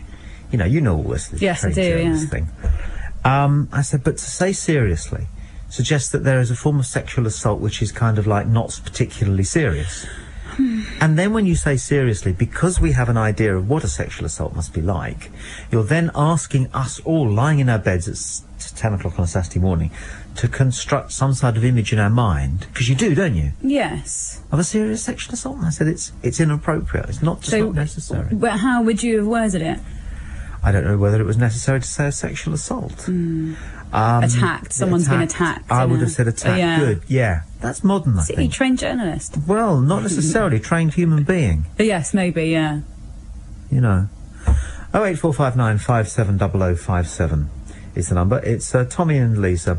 There's this phrase I quite like, which I know it's been around a long time now, but it's shooting the breeze. I don't know that, actually. I think it just kind of means you just bump, you just... Yeah, oh yes, I've got you. Kick your shoes off and put your feet up. And chewing the fat. There's a chewing the fat. Yeah. I'm not sure about that one. It's not very nice, is Bit it? of a veggie, really. Yeah, no, so am I. Are you really? Yeah. Really? What was the last? What do you miss most then? Nothing, actually. No, not the bacon sandwich? No, the bacon sandwich doesn't do it for me. Even before I stopped eating meat, it was a fried egg sandwich. Fried egg sandwich? Yeah, white bread, So how long have you been ketchup. a veggie? Only 5 years. Technically, I'm lying, because I eat fish. Right, because there's so many... I know. And do you know what I find about vegetarians? That's the reason I used to ended up keeping quiet about it when I was quite a militant one at one point. But I ended up keeping quiet about it because whenever it comes up there's two vegetarians, right? They have a war to decide which one's the most vegetarian. Yeah. You know? Yeah. It's quite heated. I always lose. Yeah. And it ends up, it's what your shoes are made of, which is ludicrous, as far as I'm concerned. I mean... although those fake leather shoes are very nice. So 5 years, so what happened? Was it ethical, health, a bit of everything, really. Yeah, I really enjoy not eating meat. The one thing that does bug me is that people are fascinated by it. And they always make a big issue when you're going around to someone's house for dinner, or you're the vegetarians. I went to a wedding of a friend of mine, and I hate saying this, but where the people said to me, "Oh, you're the vegetarians. We think that's immoral." And, they really single you out to people. And I don't know whether it's people's own guilt or prejudice or I don't know what it is, but they do single you out, don't they? Oh, God, yes. I remember being at a barbecue in the West Country, Gloucestershire, where everybody ate at least 4 pounds of meat a day. And I remember being physically sort of touched. Yeah. To see if I was you're alive, the vegetarian. Properly alive. Hello, Line 1, you're on Southern Counties Radio. Who's this? It's Michael again from Littlehampton. Hello, Michael. Have you noticed that as there's just been a murder in EastEnders, a couple actually, that there's now going to be one in Coronation Street? No, I hadn't. Yeah, it's the young lady who's going out with the fellow who's a nurse. Oh, I don't know. You've lost me. Yeah, well, but I'm sure you're right. But you see, the thing is, once you've had your murder in a soap, where can you go? That's it. I'd go for something like a supernatural thing, Aliens. Yeah. No, I would. Thank you for your call, Michael. No, I would. Something like that. Where else can they go? What else can they do? Well, Michael's got a point, actually, because they do... If one soap has, say, a lesbian kiss, the other one has to have one, and they all have that thing, and I just don't get what the big deal is about a lesbian kiss. I think that they should... I think that what they should do is they should have greater realism in the dialogue. Yeah. Because I can see the words. When they're acting them, they act them perfectly well in EastEnders, but I can see the words on the script. And that's because, unlike in real life, nobody's sentences trail away. People don't overlap or interrupt. And if they do interrupt, it's in a very obvious place. And nobody swears. Sentence. And nobody swears. And people don't laugh. No. There isn't much comedy or jokey. But when they do try and do comedy, they do it in a sort of slapstick way, and it just goes so wrong. Nobody makes a joke, but people do slapstick comedy things. It'll be with Pat and her husband, whatever his name is. Yeah, something will be... It's real banana skin humour. Yeah, and yet you see they've had 2 really good comedians in the cast, haven't they? I suppose 3 if you count Barbara Windsor. Mike Reid. Oh, yeah, of course, yeah. Who was a very good comedian in his day. And Shane Ritchie. Yes. He can do anything. Now, he's good. He's really good. Isn't he what they call a revelation? Definitely. Because the bloke can't half act. And he was just he'd gone a bit cheesy before that, hadn't he? He'd kind of lost his street cred. And now I think he's got that back. And he's probably the only good, in my opinion, the only good thing about Did you see the one episode, that they've had 1 or 2 special episodes of EastEnders? I didn't see this, because I don't watch it. But somebody was telling me about it. Who was it? And apparently all it was Alfie, isn't he, plays? It was an entire episode where a girl had finally agreed to sleep with Alfie, but he didn't have any contraceptives. Oh, yeah. Have you seen this one? Yes, Go on, tell me about it. Yeah, it's awful. It's Cat and Alfie. Okay. And he just... The entire episode was him going to a garage, and then the garage... I don't remember it, but it was another one of those ridiculous storylines. I think the garage got held up, and, then he went down the road, he got beaten up, he went to Machine in the pub, and it all went horribly wrong. And the whole episode was about him going out to try and get a condom. No, they didn't. By the time he got back, she was asleep. You see, they could do... I mean, how interesting would it be? Bearing in mind we now do reality TV, where we have a very high threshold of boredom. I mean, I've sometimes woken up at 2 o'clock in the morning and turned the bedside telly on, and there is the black and white image of people's heads as they sleep. Yeah. And there are presumably people watching this. Now, when they write EastEnders, they obviously have all these meetings, and they discuss plot lines, and they discuss dialogue and character development. But actually, some of the characters are quite interesting, just being themselves. Just pottering around the house. Who's the one? I mean, there's another comedian in the EastEnders that we've forgotten about, Wendy Richard. Yes. She's in Are You Being Served? Oh, yes, of course, yeah. All of that. I tend to think comedian is stand-up. Yeah, right. But, capable of delivering a funny line.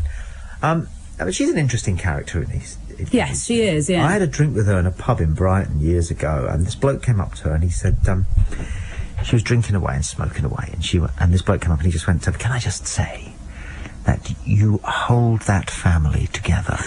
You see. And she went, oh, right, thank you very much, love. And off he went after a few minutes of genuflecting, good word. Yes. And I said to her, does that happen very often? And she went, oh, all the time. They think I'm real. She said, and, doctors, solicitors think I'm real and they want it. But wouldn't it... Could you make an interesting episode out of just her being herself around the house for about... Definitely. 10, yeah. You'd watch it, wouldn't you? Pottering around. If you thought it was real. Do you know any of Mike Lee's films? I do, yes. Yeah. That reality thing where they have to be the character and then things happen that surprise them. I mean, there's a scene in one of the Mike Lee films where an old lady gets locked out of her house. But she didn't know that she was going to be locked out of her house. So what happened was they rolled the cameras and then stole the key that was supposed to be in her right-hand pocket. So she walked towards the front door with the cameras rolling, reached into her right pocket as she got to the door, and there was no key. And so what they had was this golden minute and a half of film in which she genuinely didn't know what to do. And it was real.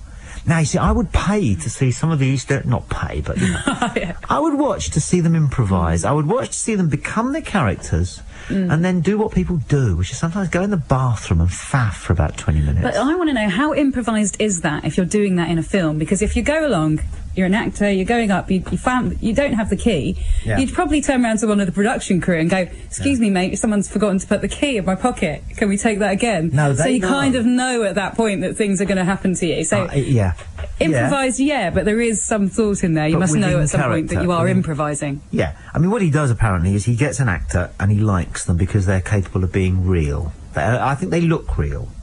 I don't... Apart from Allison Steadman, who, of course, he married, I don't think many of his characters are really sort of look like actors. Okay, so that's the first starting point. And I think they have a brightness, but also an ordinariness, an ordinary stupidityness or something. And then he spends a long time with them, formulating the character. And then he says, right, now what I want you to do now is go all the way home, right, and not until you get home do you stop being this character. You stop thinking like this character. And then when you leave the house to come to rehearsals tomorrow, it's just you and me, I want you to, the minute you leave the house, be the character, think like the character, walk, dress, everything like the character. Then he gets his characters, and then he works out what the story's going to be. And some of his films don't have a story, and the more recent ones... And they just develop... Are you bothered about the Oscars? Can I just position the show for a second? I do this. It's 10:30. It's BBC Southern Counties Radio you're listening to.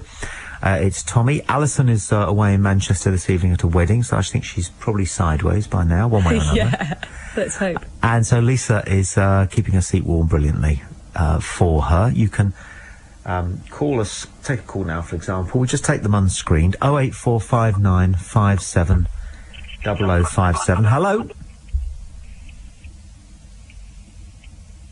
Hello, caller, you're on Southern Counties. Try again. I've got your number. You're phoning on a mobile by the looks of it. Or you can text us 077 86 20 70 70.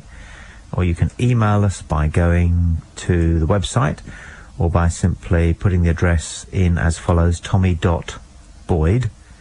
That's me at bbc.co.uk.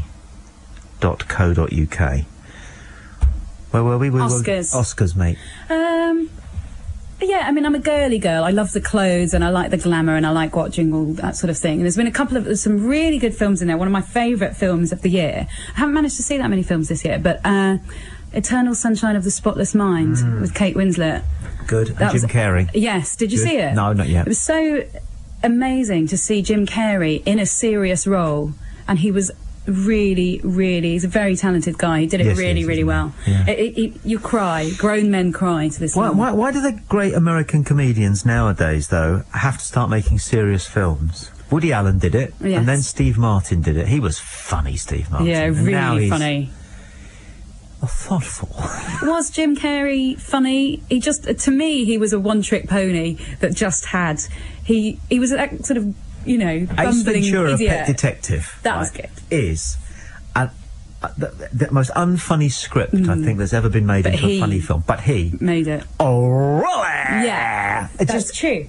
But with performance. But wasn't he that person in every film? Wasn't he in The Mask and everything? Yes. It was all the funny faces and things. Have you seen Dumb and Dumber? Yeah, I think he was. Outrageously funny. It's just ludicrously funny. Dumb and Dumber with I've only seen the second one and I thought it was absolutely awful. Well, he's not in that. Oh, really? Yes, yeah. It's somebody else. It was bad, really bad. But yeah, he only had that one, and there's only so many faces you can pull and cheesy noises you can come out with, I think, before it gets a bit done. I think it's great when it's been done one or two times, but I think he probably thought that as well, and time to just sort of move on and do a different genre. But no, Eternal Sunshine is just, I hope Kate Winslet gets, I think she's got up for Best Actress or something like that. And then Imelda Staunton, of course. Isn't that an extraordinary... I must go and see that film, but I think it's what I call a Tuesday night film. Do you know what I mean? Yes, I know exactly what you mean. You wouldn't go and see it on a Saturday night, would you? No. No. I'm really reluctant to go to the cinema on a Saturday night. I don't like going to the cinema, period. Do you not? I get easily distracted by the noise. I think that you should be able to take your own stereo headphones, because everyone's got headphones now. Yeah. Plug into a socket in the back of the seat in front of you, and then it doesn't matter if somebody wants to go, who's he now then, this one coming in here? What's he about there? You've got a popcorn, Have you ever been on your own to cinema? Yeah. Does it bother you? Yeah. Yeah, it's funny, isn't it? Have you been to a restaurant on your own? Only because I used to go on a lot of business trips and I'd have to sit on my own. You have to go out to eat on your own, so I'd sit there. Take a book. I've not been stood up here. Yeah, or a pen and paper, or as I am frequently on the phone, I'll be on the phone probably for the whole duration of the meal, which probably irritates the people immensely. What makes me think that your mother's name might be Jennifer? Is she in Spain at the moment? She's in Spain, yeah. It's the great thing about radio now, you can't escape. You can't escape, and the internet. Your mother has emailed Combine them. to say that she's listening in Spain, And she says this, Tommy is right, Francesca existed. It's divorce after 40 years. I'm truly devastated. Shall I just explain, in case you've just arrived at the radio, what this is? We're getting to know Lisa, who's looking after Allison's seat while she's at a wedding. And Lisa's middle name is Francesca, but she didn't know why. We talked about this about half an hour ago. Yes. You didn't know why. And I had the theory that when parents are choosing prospective names for their unborn babies, one of the names, or several of the names that pop into Dad's mind, and he said, well, I quite like, it's because of somebody that they liked. Yes. It might be an actress, it might not necessarily be someone that my dad's been, And I thought, Francesca is probably, there is a Francesca. And now you want your mother to tell you who the Francesca is, don't you? Yes. You do, don't you? Yes. I have a feeling she's missing, though. Yeah, so do I. She's like that. Is she? Where's she? Is she in Malaga still? She's in Malaga, yeah. They're on the south coast of Spain right now. Now, Diane Pearce, the lady who just called me a prat, she calls me all the names under the sun, Lisa, but she won't leave me alone. She's kind of fond of you, then, do you think? I don't know. She says, no, she's not. No, she hates me. And I don't mind that. JFYI, Pat's husband Roy died from a heart attack over 2 years ago. Her stepson Barry was murdered by Janine Butcher last year. Grant Mitchell is returning due to poor ratings and has just accepted £1 million to return. See, Diane's gullible and she falls for all that kind of gossip stuff. I'm quite glad that Grant Mitchell is returning, actually. Yeah, but he's not getting paid £1 million. Yes, is he not? Oh, I didn't know that, no. No, nobody's paid what they say they're Nice paid. work if you can get it, though. Yeah, he's not. But apparently they work hard, though, the EastEnders lot, so they say. Well, who doesn't? Well, yeah. Do you know anybody who doesn't who works, who doesn't really work very hard? Yeah. Worky who? Name names. Everybody works pretty hard who works. Yes, actually they do at a certain stage to sort of get to the stage where you can relax a little bit, I think. I'm old enough to remember when computers arrived, and I bought one. It was 30 quid, and it was a... What was it called? Oh, it was called a Casio, I think, or something. But Clive Sinclair, the man who invented the bicycle car that nobody used. Anyway, he invented it. So I bought it, I took it home, and I stayed up all night, because you could write programs on it, and so I did. But this was so basic, I can't tell you. However, this is what they said. When computers come in, and they have. Do you know what we were told? What? We'd all have so much leisure time. And have we? No. No. Do you have a comfort zone? A comfort zone? Yeah. No. What do you mean? It's what all bosses think their staff have. No way. A comfort zone. I think, this has been quite controversially in the news this week, hasn't it, about the long hours we do in England. Yeah. And I think it's absolutely dreadful. Talking of Spain have, I don't know how many bank holidays, but a lot more than us. And there's the whole culture of presenteeism in offices. People just don't leave. And then it gets to sort of competition about who's staying longest. And you can kind of tell by this stage they're just emailing their mates and they really want to go home. But people just stay for all hours, and I don't think it's very healthy, and I don't think it's good for you. No. At all.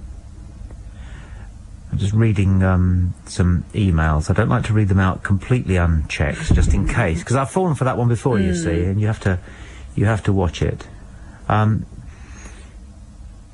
This is an interesting one from Lydia DeMario, who says, watching the Tsunami Appeal comedy, Darren Brown has hypnotised people. Do you think this is possible, or is it a setup? Can people really be hypnotised? Lydia also says you've got a lovely laugh. I have? Yes. Oh, that's lovely. Yeah. People are very nice, aren't they? Yeah. Now, do you believe in hypnotism? Well, what do you think hypnotism is, Lisa? I think that people are very susceptible to suggestion.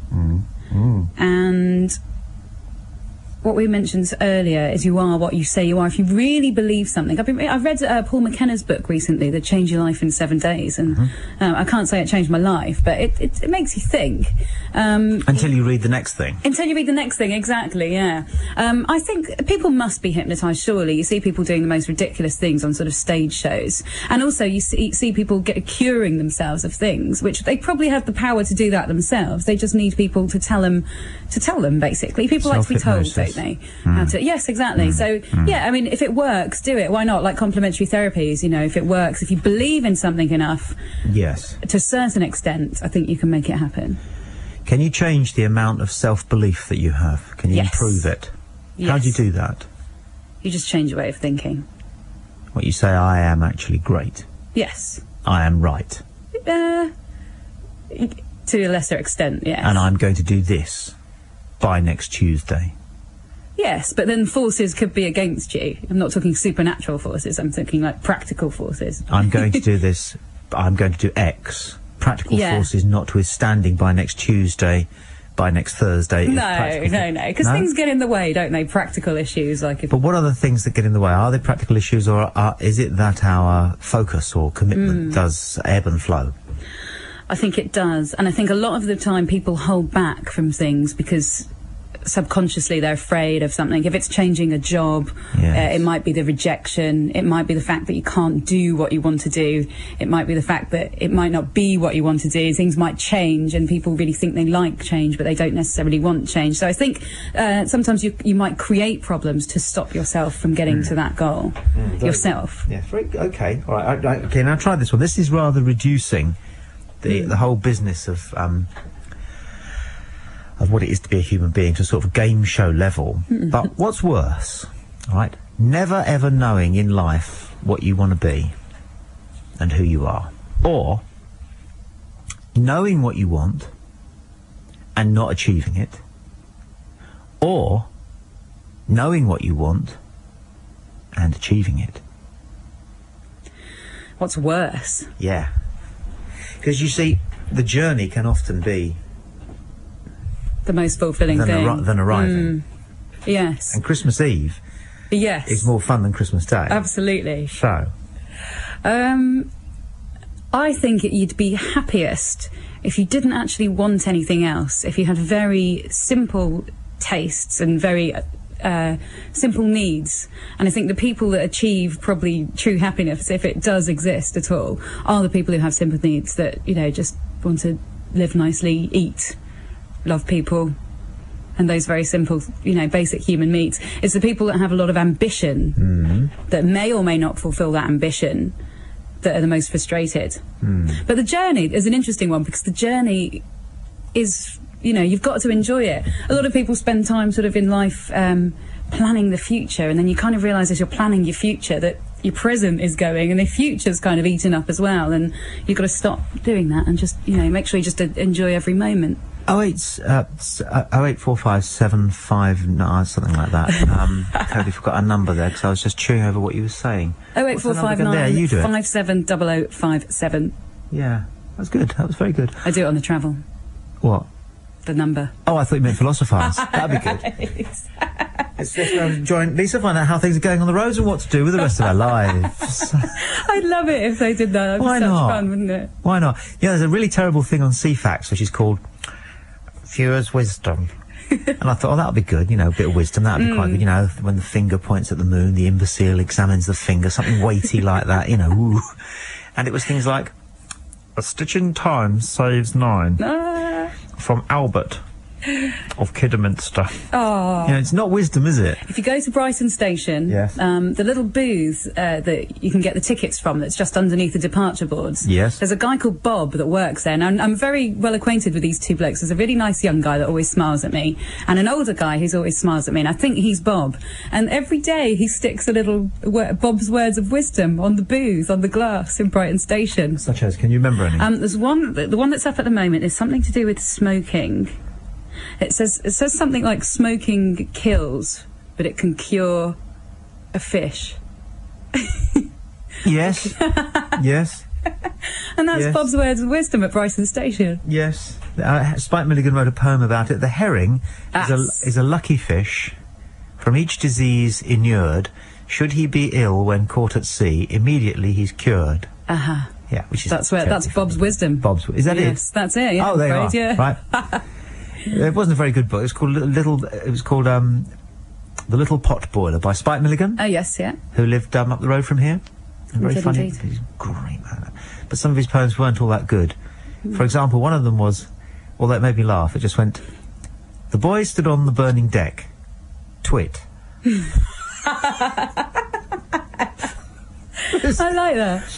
Or you can email us, tommy.boyd@bbc.co.uk, or you can text 077 86 20 70 70. It's Tommy and Lisa looking after Ali, who's the other half of the show, on a Saturday evening. And as usual, we just try and do a show that a little bit different. We're not being different for the sake of being different, but we feel it's a Saturday night. If you've got a party to go to, you're at a party.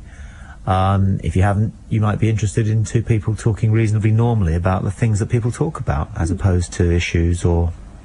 Yeah. Yeah. And if we feel like coughing, we will. Yeah. Bless you. Do you feel like coughing? No, I don't at the moment. But you said to me just before we came on air, is it all right? You know, what happens if I want to cough? Yeah, because you've got your microphone up all the time. So what did I say? I'm used to... You said cough away. I think it's what normal people do. Which is what normal people do. That's I haven't actually coughed once, I don't think. No, Allison sneezes. Yes. Which is kind of interesting because she didn't sneeze last week or the week before, I don't think, but she sneezed 5 shows in a row. How many times, though? Just the once. Just once. I mean, that's very interesting. I've got a friend, Dan, who sneezes 14 times on average. What makes him sneeze? I don't know, actually. I think he probably has various allergies, but... Looking quite close to the sun can make me sneeze. I think it's because you screw your eyes up in your nose. But also I found out that if you open a newspaper on the kitchen table, you go, open it right up, I sneeze. Oh. And I think it's because there's lots of fibres released. Maybe. You don't realise it because they're quite, well, they're not microscopic, but pretty small. When you're sitting down at your table, do you open your newspaper quite dramatically then? And if it's a Racing Post and I really want to get into the old sports betting for the day, yes sirree. Thank God Wayne Rooney got that second one today. Dive right in there. Fantastic. In your newspaper. I like sneezing, don't you? Isn't that funny? Sneezing's great. Hate coughing. You do, don't you? Nobody likes coughing. No. Everybody likes sneezing. And yet... Why is that then? I don't know, but you're reminding me of that Big Brother, that Helen. You probably won't know about this, but Helen years ago, she was renowned as being quite thick on Big Brother. Yeah. And she came out with "I like blinking, I do," and it was headline news the next day. I like blinking. Yeah, I like blinking, I do. As long as you can go without blinking. I was having a race with my son on this. He was very good at it. And he told me what the trick was. You know, if you're an actor, they say you should never blink. No. Did you not know that? No, I didn't know that. If you blink, it makes you look weak and thoughtful. And if you want to be a tough guy, Arnold Schwarzenegger's main bit of advice to anybody coming up is, don't blink when you shoot a gun. Don't squeeze when you're shooting the gun. Don't squeeze either. And there was a really famous scene on a Western, and there's a guy, I forget what his name was, but he was one of those guys who played a grizzled old cowboy, you know, with whiskers and everything. But he was a bit of a hero in this, and there was a cattle stampede was going to come down the main town, and he was going to avert the cattle by standing in the main street with a gun in each hand, shooting the gun, and that was going to stop the... And they rehearsed it, and they rehearsed it, and they rehearsed it. And then they were ready to roll, and it was one of those one-take moments. Ah, yes. 14 cameras, but only the one take of the cattle coming down at him. And they filmed it. And it went really well. And you got, cut. And he went, great, how'd it go? Great, yeah. And the director came over to him and said, yeah. He said, it would have been all right. He said, except that because you spent so many times rehearsing, not actually firing bullets, but going... with your mouth. Was doing that. Yeah. You had 100,000 tons of cattle coming at you, and you're going... And we've got to make out that somehow that the cattle are frightened of you going... Anyway. I'm terrified of cattle. Absolutely terrified of cows. Quite right to be. Have you ever walked into a field with a load of cows? Why do they do that? They gather around you. They come for you. I don't like that at all. People have been killed. Have they? Yeah. So I'm right to be scared. I thought it was just me being mad. Well, what happened was we were out walking the dog one day, and we got to a field, and there were cows in it. And I didn't like the look of them because they were quite close to the gate. So I was standing there wondering what to do. And this tiny little old lady came marching past us, dressed as a walking woman, you know, yes, barber, waxed, everything. Yeah. Cane, walking may have done the right boots, yes. Everything. I think she just stopped short of having one of those maps in cellophane hanging around, didn't they? And one of those seats that you can carry around and one you of can those sit seats. on, yeah. And I said to her, we're a bit worried about these cows, I said, if you're thinking of going through. And she looked at me and she just went, oh, are you now? Well, we'll soon see about that. And she opened the gate, and these 3-ton cows, there are about 30 or 40 of them, started for her. Oh, and no. this is what she did, right? She just leaned in towards them and she just went, get! And the cows buggered off. Fast. Did you? Cows the size of rhinoceroses. Anyway, now I do it. And it's a great video, pal. They come towards you and they've got a slightly look in your eye. And you just go, get out of there! Go on! And they go, oops, well, I'm not messing with him. He shouts.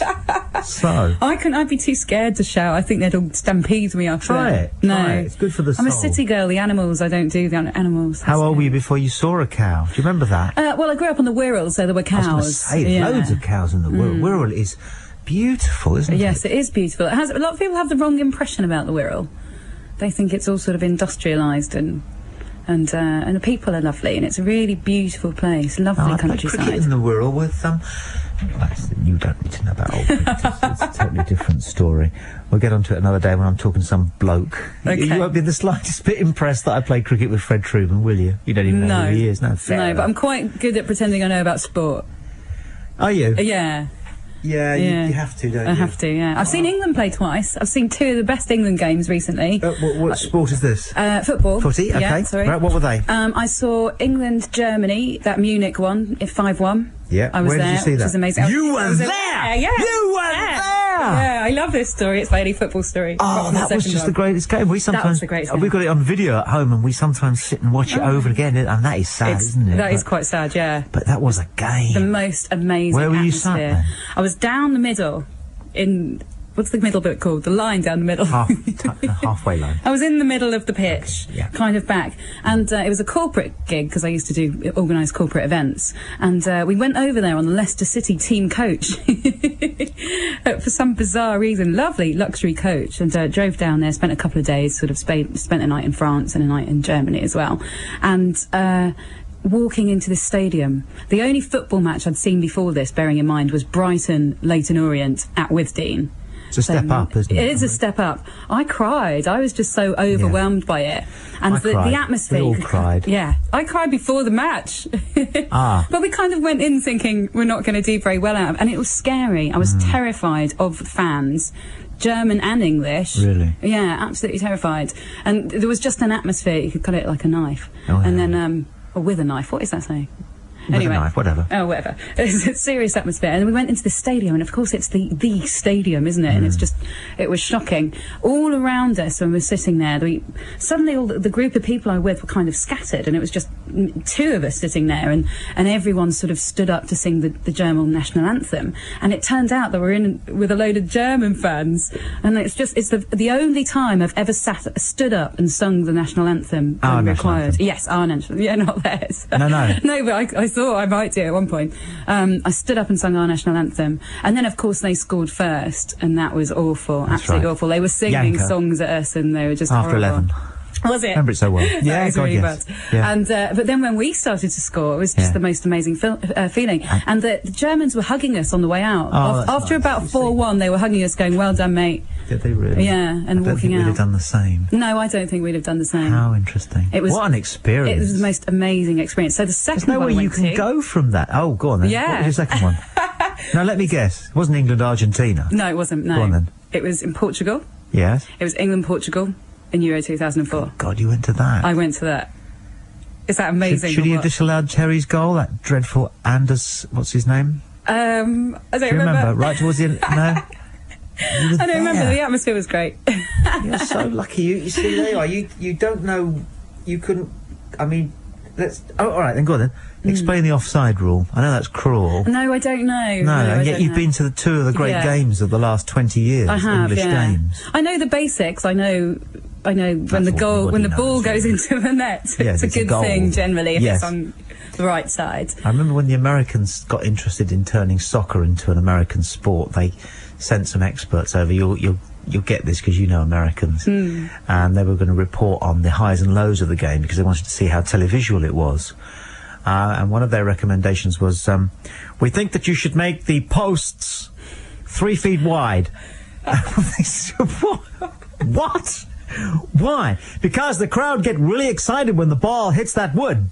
Oh, no. And they do. The crowd get really... Only because it was nearly a goal. That's what they didn't get. They thought that the crowd... they like the noise? They thought it was the noise or the fact it came back into play or something like that. Very interesting. And make every goal worth 20 points. So instead of like 2-1, it's Do you like cricket? 32. Yes. No, I don't know anything about cricket. I'd like to like cricket. I just haven't made an effort. There's a new sport that's coming along for non-cricket fans, which is really, really good. It's a variation on cricket. It's called 2020. It'll be around this summer. You'll get a chance to see it. You'll enjoy that. They'll be playing it at Hove.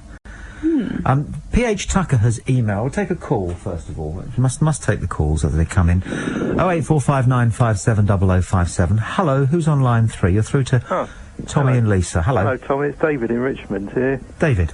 You'll never guess what I saw on the internet the other day. A little clip of you in a stage performance. Can you guess which one I'm going to tell you it is? No. It was Rainbow, the dirty version. Okay, yeah, that's dirty. That was fantastic. Do you happen to know if it's available on video? I hope not. It was hilarious. Yes, it's pretty good. With Jim Davidson. I know, and even though Jim Davidson is capable of being at least as foul-mouthed as almost anybody I've ever come across, I did start that off. Oh, really? Yes, it was me that... Because if you're a children's presenter, you're supposed to be butter wouldn't melt in your mouth. Yeah. So if you go up to Zippy and drop him a remark that's a little bit risque using language, then it gets the laugh. Was it improvised then, or was it sort of... Oh, God, doesn't it look like it? Well, they only had about sort of 30 seconds on the thing. We were just mucking about. I didn't even know anybody... I didn't even know anybody was filming it. Oh, so it was like rehearsal, was it? Yeah, we were just waiting to turn over and do a proper bit. Oh, I see. So it wasn't the whole show was like that. It was on the Jim Davidson show. They were guests. Yeah. Oh, and I was just sort of, well, not eye candy, sort of brain candy or something, you know. I was a prop, basically. Oh, well, it's a classic thing. You know the other one, the official one, which they did on the programme, which I think actually got out? Yes. About the twanger. That's actually available now on the internet. You can watch the whole thing now. Oh, you can pick up some good stuff on the internet if you're not careful, can't you? Oh, it brings back memories. All right. Thanks, David. Thanks a lot. Nice to talk to you.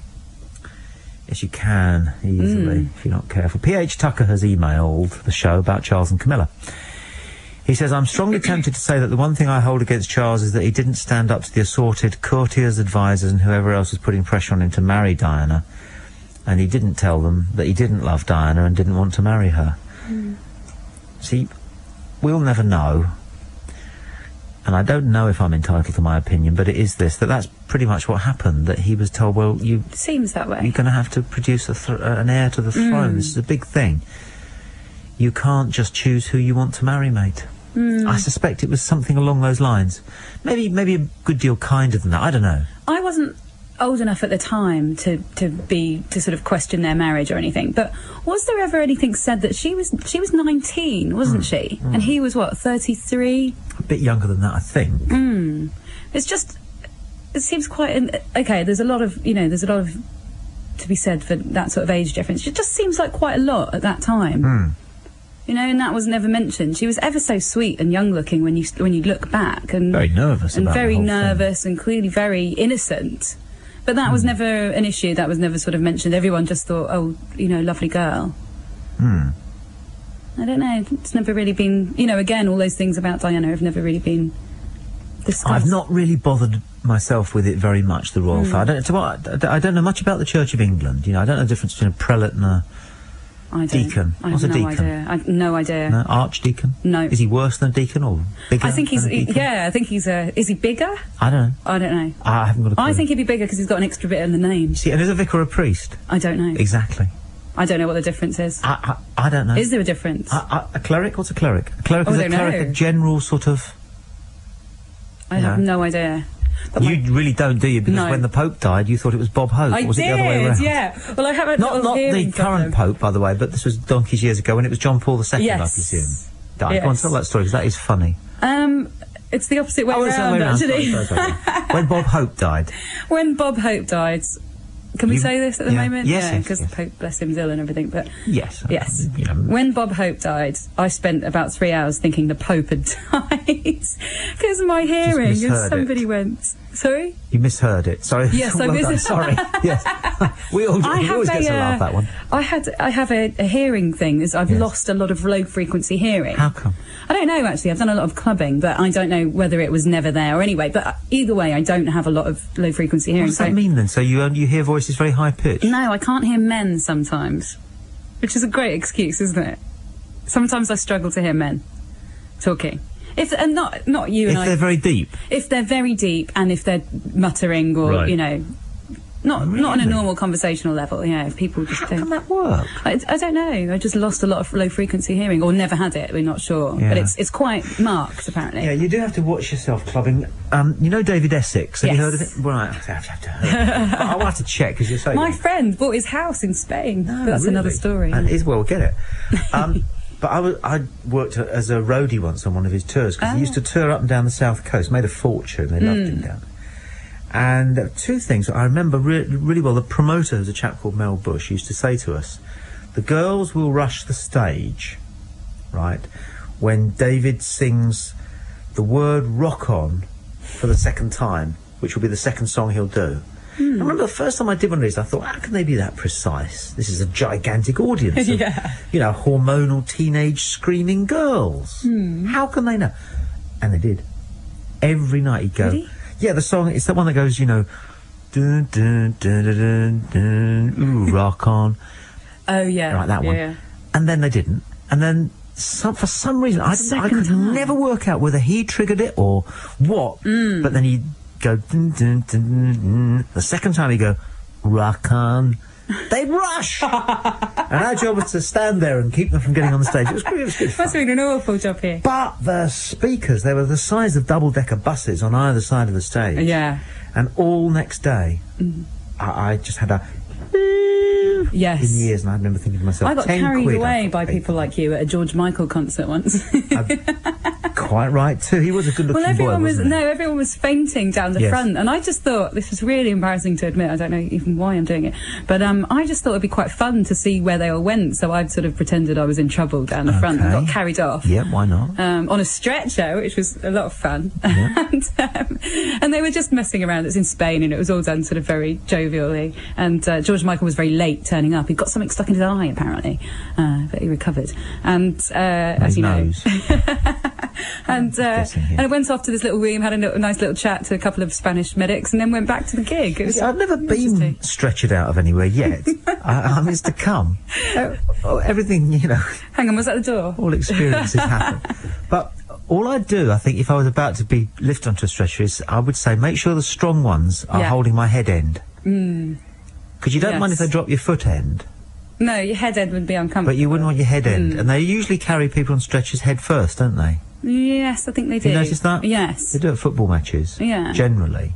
Well, this was going up it was in a stadium environment, so I was going upstairs, but, up that sort of slope. That's very precarious. Yeah, but I was laughing because they You'd have to hold on with your hands, really. Yes, that makes you look as though you're faking it. Yes. Life complicated.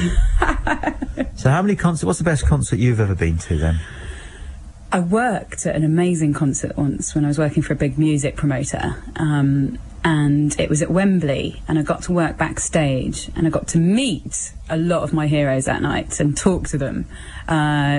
David Bowie, George Michael, Robbie Williams, The Cause were there, Bush were there. Is that their real name? The Cause? Yeah. Do you know, I think about that because of the, core. I always thought that, no. Well, yes, it is, yeah.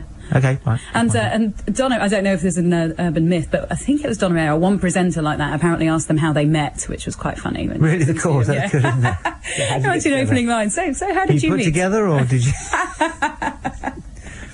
We're related. So I met a lot of people that night, which is the most incredible experience. It's the most incredible experience when you're standing in Wembley Stadium with only about another 20 people, and David Bowie is sound checking his set. How does he do it? I don't remember, he just sang. I was just like, whoa. I noticed odd things at concert, and I went to see Janice Ian once in London, and it really annoyed me that every time the roadie wanted to come on and fiddle with the wires behind her, he'd crouch and walk on with that stooping gait. Yes. As though, is there a bloke on stage? I don't think so. I can't really see him. He's stooping. Yeah. Why not just walk on? Just walk on. But at the end of this concert, they got everyone on stage, and they were doing this whole... It was called Net Aid. It was a whole big... It wasn't very... It was by Harvey Goldsmith, who did Live Aid, and he wanted to do a big follow-up to this, and it kind of went unnoticed, which is a shame. I've only met a couple of people that actually went to the concert, but some great names there, and they raised a lot of money as well for charity, presumably. But anyway, so they grabbed everyone on stage at the end, and there was me, like, with my sort of phones and my walkie-talkies that have been communicating to the whole crew and everything all night, standing on stage at Wembley, looking at the crowd, and everyone's like that Courtney Cox moment with Bruce Springsteen, really, which did set her up, didn't it? Career. It did. Didn't do anything to mine, my moment. No. Not yet. Not yet, mate. Steve Harley, I remember testing his Cockney Rebel. Yeah. Good song. I know that song, yeah. And he was great, because he was having trouble with the sound. And he came out and he just went, 1, 2, 1, 2, 3, 4. 1, 2.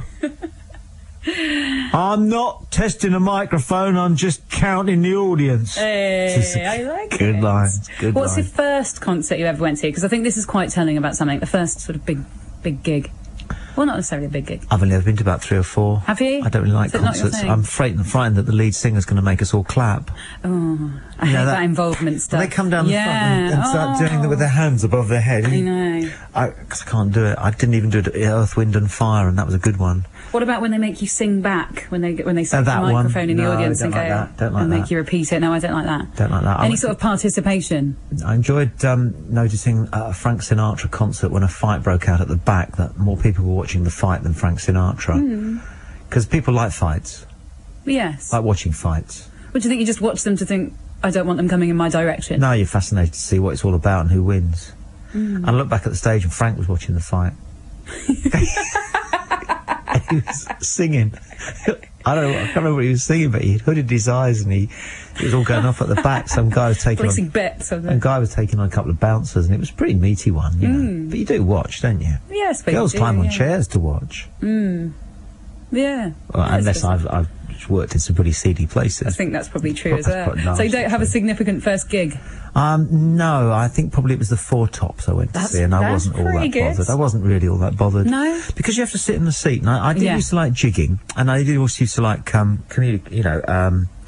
well, sort of schmoozing around, really. And at a concert, you can't talk to anybody except the 3 people you've gone with. Yeah. That's why I prefer, I think, clubs and discos and wine bars where there's no furniture.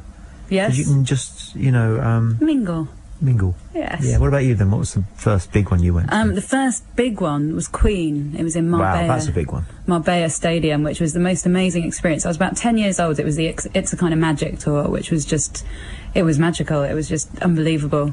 With Freddie Mercury doing all those classics. It's a one-off thing, isn't it? That's not going to happen again. So no. That was... no, definitely not. That was, no, I think you can safely say that. Well, you don't know that, actually, you see. I mean, because you don't know... You look at the advances that there have been in the last 50 years. Who's to say that Freddie Mercury won't be reconstituted in some way, shape or form? Hologram-wise? You mean no, reality. No, in reality. I think of what must primitive men just 4,000 years ago have thought of the moon or snow? Whoa.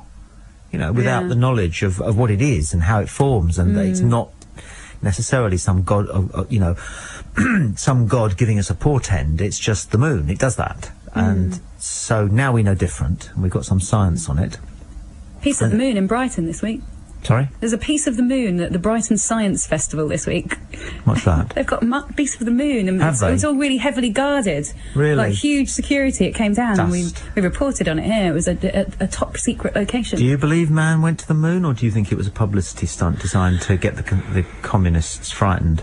I don't know. I don't know. No, fair enough. I'll stick with I don't know. I'm quite happy. Do you? I love I don't know. I don't know are 3 of my favourite words. I don't say them very often, but it gets you out of having to do any work, doesn't it? Yeah. I don't know. Yeah, I don't know. Yeah. No, I really don't know. Are you one of those people who start to lie when somebody winds down a car window and says, "Excuse me, can you tell me the way to Acacia Avenue?"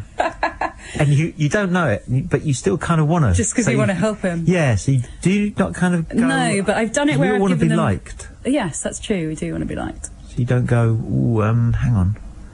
No, but sometimes it's awful when you give someone directions. Yes. And then when they've gone down the road, you think, oh no, it's not. They need to turn right, not left, and you realise that you've sent them off in the completely wrong direction. But it's kind of funny as well. Text number is 0778620. No, is it? Yes, 07786 20 70 70. Hey, my mates, don't remember what the comedy Red Dwarf was. Please enlighten them as to what it was. That's from Gemini in her own little world. Did you ever watch? No, Red you wouldn't Dwarf. have liked Red Dwarf. No, I watched You Red liked Dwarf. Red Dwarf? Yeah, and I think I saw it like a second time round when they were playing reruns. I thought it was really good. Very original. What's the guy's name that was the hologram? Chris Barry. Chris Barry. Yes. I thought he was very good. Yes, he is. He's in something that's just starting up with Paul Whitehouse. I was reading about a new Paul Whitehouse counselling. thing. Oh, yes, I've seen a promo for it. All the customers are played by Paul Whitehouse, I think, and the shrink is played by Chris Barry. Oh, that sounds like a good combination. Yeah, you'd hope. Tommy, why do people... This is a text message that's coming. Why do people have a problem with Charles's wedding? He may be royal, but he has a life to lead. He lost a wife, he's remarrying, that's life. Sue in Wimbledon. I think I agree with Sue on that. You've had your first RC text. Have I? Brilliant. Yes. Would you like me to read it to you? Go on then. You sure? Are you sensitive? No, I don't know. How bad is it? That's fine. Okay, go on then. Compared to what I get, it's fine. But it's a bit picky. Is it? But then people are picky. Yeah. It's Barry in Bearsted. Barry, you are picky. Oh no, I'm scared. But then I think he fancies you, so I think this is his way of camouflaging the fact that he just... Is it like treat him mean, keep him keen, do you think? No, it's a kind of I want to communicate with her, but I dare not spill my heart. So I'll send her something slightly tetchy, and then at least she'll think of me for a moment. Go on, hit me with it. Right. I won't do a voice, because that would be cruel. Okay. Lisa, as you have an MA, could you please make the effort to say everything instead of everything? Oh, everything. I think that's a northern thing, actually. That's not a bad thing to say. No, I do say that, yeah. Well, it's picky, isn't it? Well, a lot of people say things wrong and things that really... Do you know what annoys me? Let's see what he says. Okay. Do you know what annoys me? Lovely. Secretary. Yes. Skellington. Secretary. Yeah. Skellington. Yeah. Oh, was instead of were. I can't stand that. No, I know. Get Barry on. Plug the number or something whilst I'm just getting him on. Yeah, I've forgotten it now. 08459 570057 to ring. To text, I have absolutely no idea, but... Or just waffle. And then you can email us on tommy.boyd@bbc.co.uk, which Barry just did to say nasty things about me. Yeah. And we're going to give him a call and say nasty things back. It might not. Okay. I hope it works. What do I thought it was going to be something really bad. What? So that's... Unless there's lots of bad things coming in about me and you've just ignored them and been nice. There's been nothing nasty about you so far. But this should be Barry in Bursted. Doesn't know that we have this capacity. Hello, Tommy. Hey. Hello, Barry. Hello, Barry. Hello, Lisa. I have to say, I'm really sorry. It's probably because I'm a northerner, and that is one of my northern things, and I do probably have a tendency to say nothing as well. Yeah, yes, you do. I do. I'm sorry. I'm so sorry. Has it been really bugging you? It isn't you that bugs me, it's people that do it. It's not something that I've noticed is particularly northern. I find a lot of people say it, but the thing that really annoys me is they say everything and nothing, but they don't say these thinks instead of these things. That's true. Nobody ever says there's an interesting think. But they say nothing. It's everything. And what about secretary? Because a lot of people say secretary, and that really annoys me. See, I don't want to pick a fight with you, Barry. No, but I wouldn't want to pick a fight with you, Tommy. But I'm going to, because... I'm the boring one, by the way. You are desperately boring, aren't you? But I think that the thing is, people aren't saying everything. They're just giving some recognition to the G at the end of everything. Good point. No, everything is not the same as everything. No, they're not. They're giving a recognition to the G at the end of everything, and it's possibly correct. Is that better than dropping the G, do you think? Because a lot of people say everything. I don't care, but Barry, you're wrong when you say that people say everything. They don't. They say everything, which is a soft G. No, they don't. Yes, they do. some people, the northern people do. The northern people? Northern really? people do. Coming down south. In the Rochdale slums, they find a dead... No, mustn't sing Brighton songs. See, I'm siding with Lisa now. Yeah, but you're wrong, Barry. People do emphasise the G. Yeah, no, yeah, but you spelt it in your text, K. Yes, because Allison does say K rather than a hard G. It's not a hard G, it's a soft G, and it's not a K. But only under duress from you. I don't mind, Barry. I'll make an effort not to say everything. I love both of you. A lot of people do give the G a good strong whacking on the end of words like everything. You know? That's very different. No, it's slightly different. No exceptions. It's not very different, is it? How do you say it? Come on, Barry. Say it in a sentence for us. Everything. Everything is all right. Okay. Yeah, that was a G. It was, wasn't it? That was a good G, yeah. But I'll tell you what, the deliberate and considered dropping of the G, as in hunting, fishing and shooting, drives me absolutely around the twist. But you just said, I tell you what, instead of I'll tell you what. Well, I said it correctly. I said, I tell you what, because that's the present tense, and I am telling you what. No, you didn't mean that. You said, I will tell you what. It's the future tense. I tell you what. Yes, and that means you're speaking of something that's going to happen in the future, so it wanted the future tense, which is I will tell you what. Now who's being picky? But now who's wrong, you see? Now who's wrong? It's you. Both of us. I'll tell you what, you're on very, very thin ice when you start to criticise people's use of the language, because nobody's perfect, because there is no perfect. Absolutely. What's perfect is the perfect expression of a perfect idea, and if somebody misuses grammar, or if they're writing it down, misspells it, that doesn't matter particularly to me. It's what's being expressed. Now, Barry, you've heard Lisa say everything. What was the context? It was earlier on when you were asking her which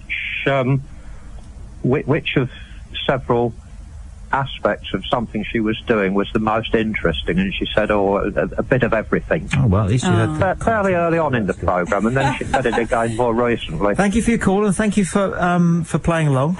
Thanks very much. Nice man, he seemed to quite enjoy that. Bless him, being teased. Yeah, which is all it is, he likes it. Hello, line 4. Thank you for calling Southern Counties. It's Tommy and Lisa on a Saturday night. Hi, Tommy. Hello. Yeah, I heard you mention Johnny Cash earlier on. The track he was on about the Cadillac, it is called One Piece at a Time. That's it. And if you can play it sometime, it'd be brilliant. I'm a big Johnny Cash fan. Thanks for your call. All right, thanks, Tommy. Do appreciate you calling. Got the radio on in the background, but then that's not surprising, because if you're phoning without and being the screened thing, at least you understand. Yes. Take calls as they come in. Hi, Tommy and Lisa. I am a vegetarian. Lisa is completely right about being singled out. It's so annoying. That is Sean in Godalming. Evening, Tommy and Lisa. Great show. Talking of EastEnders, my sister, this is another text message, laughed at the fact that Den came to life after dying. After coming back to life after dying for the first time. So he's really in and out, isn't he? Well, but apparently he's really dead now. Yeah. Well... No, he never... Oh, he's under the concrete, isn't he? Is he? I don't know. I only saw the one where he was knocked out, and then he grabbed her ankle and she battered him. I came through for that bit where a workman was pouring a wheelbarrow load of cement on top of his his body, which was in the cellar, I think. Yes. I don't know. Yeah, I think that what I read in the paper, that's what was there. But what we need, we've talked about it, what we need in the soaps is more realistic dialogue, more reality, because it doesn't have to, there's always, every time you come into the living room and EastEnders is on, there's something going off. Yeah. You can't bleed near what you say. I won't have that. It's all like that. And that's not like that, is it? Do we talk like that at home to people, do we? Well, I worry sometimes that some families who are exposed to an awful lot of that kind of shouty soap end up being a bit more confrontational amongst themselves than they might. I don't know. I think it's a possibility. I think it's a possibility that you can end up seeing things in black and white and being bombastic, because they're all bombastic with each other, aren't they, EastEnders? There's not really any genuine... Are there any characters there that are just nicely ordinary, warm and affectionate and... No, I don't think so. And I guess the figuring behind that is that doesn't work. That doesn't, it's not the shock value. But the nice thing about EastEnders when it first started was it was quite realistic. And realistic things work, like the royal family. That was incredibly funny. It was. And that was a completely different take on, it's very realistic when you're all sitting around there watching the TV. It hit me the first time, the royal family, but I find that I've got I think like a lot of people with new comedy ideas, they sustain for a while. Partly, Little Britain's a good example of this. It sustains quite a while because it's different, and you're getting used to all the new characters. But I don't laugh at Little Britain at all anymore. I haven't watched it ever. Ever? I know, it's dreadful, isn't it? It's absolutely Fantastic. dreadful. You're an iconoclast. I think is the right word. I don't know what that is. Well, I'll just agree with you. Yeah, I would. Could you ask, this is Peter in Reigate, who's flirting with you, actually, Marvellous. I think. But he does it like this. I hope I'm not taking your email in vain, Peter. Could you please ask Lisa which of all the places she's visited is her favourite? England. Yeah, okay. Yeah, I love coming home. I love going away. I've been to, a lot of countries, a lot of places, a lot of different places. You find yourself missing funny things, like a lot of people who go and live in Los Angeles say that they miss Marmite. Yeah. Sausages. I'd probably take it with me to sort of counteract that. But I just miss England. I love England. When I first came back to live in England, I was 16, and it was such a novelty. I loved going into shops, and supermarkets was such a treat, because in Spain we all went to, like, fresh veg and markets and things, and it wasn't so nice. You like it all pre-packed. Yeah, well, it was such a novelty. Now, of course, I go somewhere else. No, exactly, they really don't bother about putting octopuses out, do they, the Spanish? No. I like the Spanish, but they're different. Yeah. There's something... Oh, gosh, is this racist? I don't think it is. There's something endearingly childlike or innocent about a lot of Spanish people. There does seem to be, yes. I see your point. Look at Spanish television, it's ludicrous. Some of the game shows on Spanish television. Yes.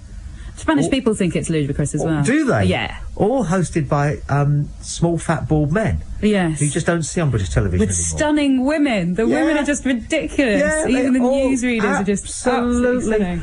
And a lot of their fashion and makeup and everything seems to be sort of 1950s. Yes. Yeah, it is very. Portugal's even stranger. All the men wear pressed trousers. Oh, yes, they do. With a crease. Yeah. And they all have a moustache. Quite not all of them, maybe. Well, not Jose Mourinho, obviously. No. He's cute, isn't he? Or is it Ronaldo? That's another one I know. He's Portuguese, isn't he? Ronaldinho. He speaks Portuguese, but he's Brazilian, I think. No, there's not that Ronaldo. Another Ronaldo, isn't there? Well, it's complicated. You want to get into the Brazilian football names? No, I don't, no. Ronaldo, Ronaldinho, I know, there's another Ronaldinho, there's two Juninhos. Pele started it all off. Or another little fella called Garincha, actually. Haven't heard of him. No, don't worry. I did go to La Boca Stadium where what's-his-name was started off. The Mouth? Yeah. Is it? Where's that? La Boca is in Buenos Aires, in Argentina. Oh, Maradona. Boca Juniors. Yeah. I'm with you. I went there. It's very yes. amazing, like corrugated iron houses that are all built in. No. Have you seen the state of his body now? What happened there? Well, truly great footballers go one of two ways, and there is no in between. They either go totally off the rails, or else they become extremely boring. Very straight. Yeah. Have you seen Pele lately? I haven't, no. Pele's probably just about better than Maradona. Really? The two of them are the greatest footballers ever. And Maradona is just... Poor lad. I mean, he's about 30 stone, isn't he? Yeah, He's going to have his stomach removed or something. Oh, I don't know. Pele is really boring. I mean, is he? He's incredibly boring. He does an advert for a product. It always makes us laugh. Is it a bit of a Gary Lineker? Well, I don't know. No, I think Gary laughs at himself. Gary Lineker's great, isn't he? I really like him. You can't help but like him, I think. Pele's doing a series of adverts globally. He's obviously making a lot of money out of it for men with erection problems. And he said, I know you... but he hasn't got a sense of humour, so I don't think he gets the line that they give him. He's obviously negotiated this line. He doesn't want it to appear as though he has this problem. So at the end of it, he gets this strap line, which Pele just looks at the camera and he goes, "So, if you have a problem, you know what to do. Get help from them. I would." If it ever happens to me. Which, of course, it won't. It won't. And then you've got these guys like, I don't suppose you've heard of them, but there's guys like Beckenbauer, and these are all... No. George Best, of course, seriously went off the rails, didn't he? I mean, what an amazing guy. And Gazza's hanging in there. Yes, he is, isn't he? He sort of zooms in and out of... Have you heard of Johan Cruyff? Yes, No. I have, yeah. Right, well, I mean, he was one of those footballers who was a chain smoker. There was a Brazilian who was a chain smoker. His name was Socrates. And at half-time in a World Cup finals, apparently, they told him to go outside because he was lighting up in the changing room at half-time. And there's all these athletes, you know. Yeah. And he had about 4 at half-time. He said he'd have smoked during the game. It doesn't happen now, does it? No. Now that they're all into, they're actually into health and psychology and actually working out the ins and outs. And I saw a fascinating documentary about the psychology of football and what Sven tried to do to the England team in the World Cup. And it was all just about the thoughts behind it. And a lot of it was that sort of, talking of hypnotherapy earlier, about, sort of self-belief and just sort of mustering up that belief in themselves that they can actually go out, visualisation techniques, which is a lot of what Paul McKenna does. Actually going in there and visualising winning, you're holding the cup, you're scoring the goals and all of that. And it was really fascinating. Obviously it didn't work, to the extent we'd liked it to. It came close. Yes, exactly. And I think he's a wonderful manager myself and a wonderful bloke. And I think he's got a lot to teach us, but not just about football, but about how he runs his football clubs. And he likes to. One of the things he says is that if we're going to play in a stadium that we've never played in before, he said he likes to, at the same time that they'll set off for the game, the previous day, they will set off in exactly the same way that they're going to set off when they go to the match. Yeah. And they'll all sit in the same seats on the coach. They'll take the same route. They'll get there at the same time. He'll take them to the changing room. They'll find out what peg they've got. He said, and that's because when they're going to the actual game, I don't want them to be wondering, where's the stadium? They've done it all. Where do I go when I get there? Where do I hang my coat? I want them to be thinking, visualising positively about what they're going to do in the game. So the same thing with the hotel. Yes. They familiarise themselves with that. They go to they use the same room. Hopefully, if they go back to that stadium, they'll do the same routine. When they play for England in England, they try and recreate the same routine. Players from the same clubs get to hang their coats. The pegs are next to each other because they know these guys. And he says that the more you know a situation, the easier it is to focus on what you're trying to do well, and therefore you might do it better. Wouldn't it be good if we all had that opportunity? Like if you're going for a job interview, wouldn't it be nice if you could go before, go into the chief exec's office, have a sit down at his chair, familiarise yourself with his, Yeah, you see, I mean, being asked to be Allison this evening, we just talk about that for a second, 'cause it's quite interesting. I know you don't mind talking about anything, not do you? at all. Being asked to Alice, a bit out of the blue, and then you got to meet some bloke you never met before, and you've got to sit in a seat you never sat in before, and the technology's all pointing towards me, and the lights are as they are. But it only took you about, I thought about, if I may say, it only took you about 5 to 10 minutes to sort of settle into the whole thing. But I've sat in this seat before doing the do you travel. Think, and that helped? Well, it was actually one thing I thought about, yes, when I was coming in today, as I'm familiar, it's a studio I'm familiar with. I know I pop in here all the time to do travel. The first time I was doing travel here, it was absolutely terrifying. Yeah. But then when now I sort of do it with my eyes closed. Yeah. And then, familiarity, sorry, Barry, is... Now, don't let him worry you, because that's what can happen. And so what you have to do in order to take the curse off knowing that somebody's taking notes... Yes. And believe me, there's plenty of people listening taking notes on me, and their letters all flop onto the doormat the following Monday, is to say, right, well, I'm going to do something then that's going to allow them to take a note. Yes, that's true. That way I won't be wondering if the next thing I'm going to say is accidentally going to be some sort of contravention. So I'll say something that is a contravention to start with. Yeah, I'll break a Barry rule, right? Everything I say now will be everything. Everything. Yeah. I haven't thought about that since, actually, but now every time I say everything. Don't. Kitty has emailed. Thank you for this, Kitty. Speaking of wisdom, whatever happened to the lady in Winchester? She seems to have disappeared. Debating the fish wisdom was very funny. Loving the show. Thank you, Kitty. Hello, Tommy. This is John in Horsham. Just a quick one, regards to one of your confused and dizzy listeners, and there are a few. A lady emailed you saying Darren Brown hypnotised someone on telly a few minutes ago. He didn't, he was doing a simple magic trick. Your listener must be drunk, quite possibly. Darren Brown's an interesting one, isn't he? Do you know who he is? Yes, he's the guy who... Well, what does he do? What does he call himself? I don't know what he calls. Is he a hypnotist or a magician or something like that? He's a bit of everything. A mind artist. Yes, maybe. Is that what he calls himself? If he doesn't, I think he should do, because it's a good... But he plants thoughts in people's minds and then gets them to think that they've had that thought a little bit later on. How on earth does he do that? Oh, there was a thing that you could study. Years ago, I was in a sort of quasi-management job, and they used to send you off on weekends. Meetings techniques, body language, presentation skills. Blimey. And one consistent one that I found quite amusing was something called NLP. And the idea behind this is that provided you know how somebody's mind works, and there are only 3 types, you can actually get them thinking along your lines, even if they didn't originally set out thinking what you're thinking. You can bring them round to your way of thinking? Yes. How do you do that? It's got to do with understanding, first of all, and this is only one science, and I think the human mind's far more complicated than any of these sciences, but it says sort of that most people are either one of 3 types of thinkers. You sort of think with your eyes, or you think with your ears, or you think with your feelings. So if I said to you, here's a good idea, okay, and you said to me, yes, that sounds like a good idea, then you might be ocular. Or if you said that seems like a good idea, then you might be a feeling person. Or if you said I can see what you're saying there, you might be a visual person. Now, it's simplifying it. Yes. You can see the... Yeah, I can see the logic. As soon as you know that, then you start to present things either visually or audio-wise or sort of emotionally, because they'll be more comfortable with it. But then you get them agreeing with you by agreeing with them.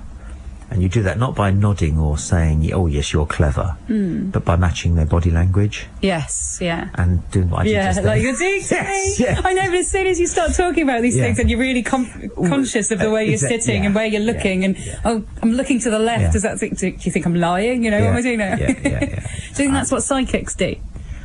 Bits of that and lots of things. I mean, what, psychics? Well, they say, don't they, that they always start off by saying, I'm getting the name John. Does John mean anything to anybody here? Well, of course it does. Yes. Everybody knows 10 people called John. And then you just take it from there. And for a joke once I did it on a radio programme, and it worked. Really? People want it to work. Yeah, you do want it to work, don't you? Or do you believe? I've believed at some points, but the times when I've believed is when I've needed to believe that. Yeah. And if that's got you through a difficult time, whether it's true or not, I don't think then there's any harm in it particularly. There is since we've arrived at this point of the conversation, there's a film coming out later this year, and it's called White Noise. I think it's got Tom Hanks in it. I don't know. Do you know what it's about? No. Right. About 70 or 80 years ago, a Norwegian bird spotter took a microphone and some crude recording equipment into the woods to record birdsong, particular birds. When he came back, and I've heard it, and it's quite spooky, there's clearly a voice. No, I don't like it. Oh, all right, okay, we'll leave it. No. Is it making you go gringle grongle? Yeah, a little bit. Well, I know. And the idea behind it, and it's now quite a science in America, the electronic noise production, ENP, I think it's called, something like that. Something like that. It's got 30,000 members in America, and it's a worldwide organisation. And what people do is they put recording equipment down in places where spirits might be, and they tell the spirits that if they want to use the recording equipment, they can. But you don't hear anything if you're in the room with the tape recorder on. And then you do. It's only when you get it back, and you either play it back at amplified sound or different frequency, or slow it down, speed it up, whatever. And there's a website you can go to. Do you want it? No. No, you don't, do you? I don't. No. You'd rather not? I don't know, really. I could place it. I won't do it on this show, but I might do it next week. Yeah. Some of the voices are quite silly. There's a lot of unexplained things. I told you so! Which sounds like something out of a Hanna-Barbera cartoon, doesn't it? But There's a lot of unexplained things, I think, that we may never know. Diane Pearce has emailed again. She's this woman who just called me a prat. She says, actually, I don't like Tommy Boyd or his show, but there's nothing else on. Of course there is. Yeah, because I said she was secretly very fond of you, and I think she is. Yeah. I think secretly she's very fond of you. But she doesn't know it. It might be so secret that she's not aware of it herself. I think we keep secrets from ourselves. I think so. I mean, the great yawning mystery that is life itself, the fact that it is such a ludicrous existence and a major, major mystery, we kind of keep that secret from ourselves, don't we? Oh, Unless we're lucky enough to be blindly religious. You know, which must be marvellous. Must be marvellous, mustn't it? You're not, so comfortable. No. Yeah, no. Very lonely, isn't it? Very brave being agnostic or atheist, I think. I'm just undecided. I don't have a strong opinion, unfortunately. I don't think we're supposed to know. No, I think that's right. Otherwise, if we do, all we do is follow somebody else's rule book. Yes. And what good's that going to be? But as it is, you're making it up as you go along, aren't you? Yeah. So if there is somebody taking notes, and it's not Barry in Bearsted.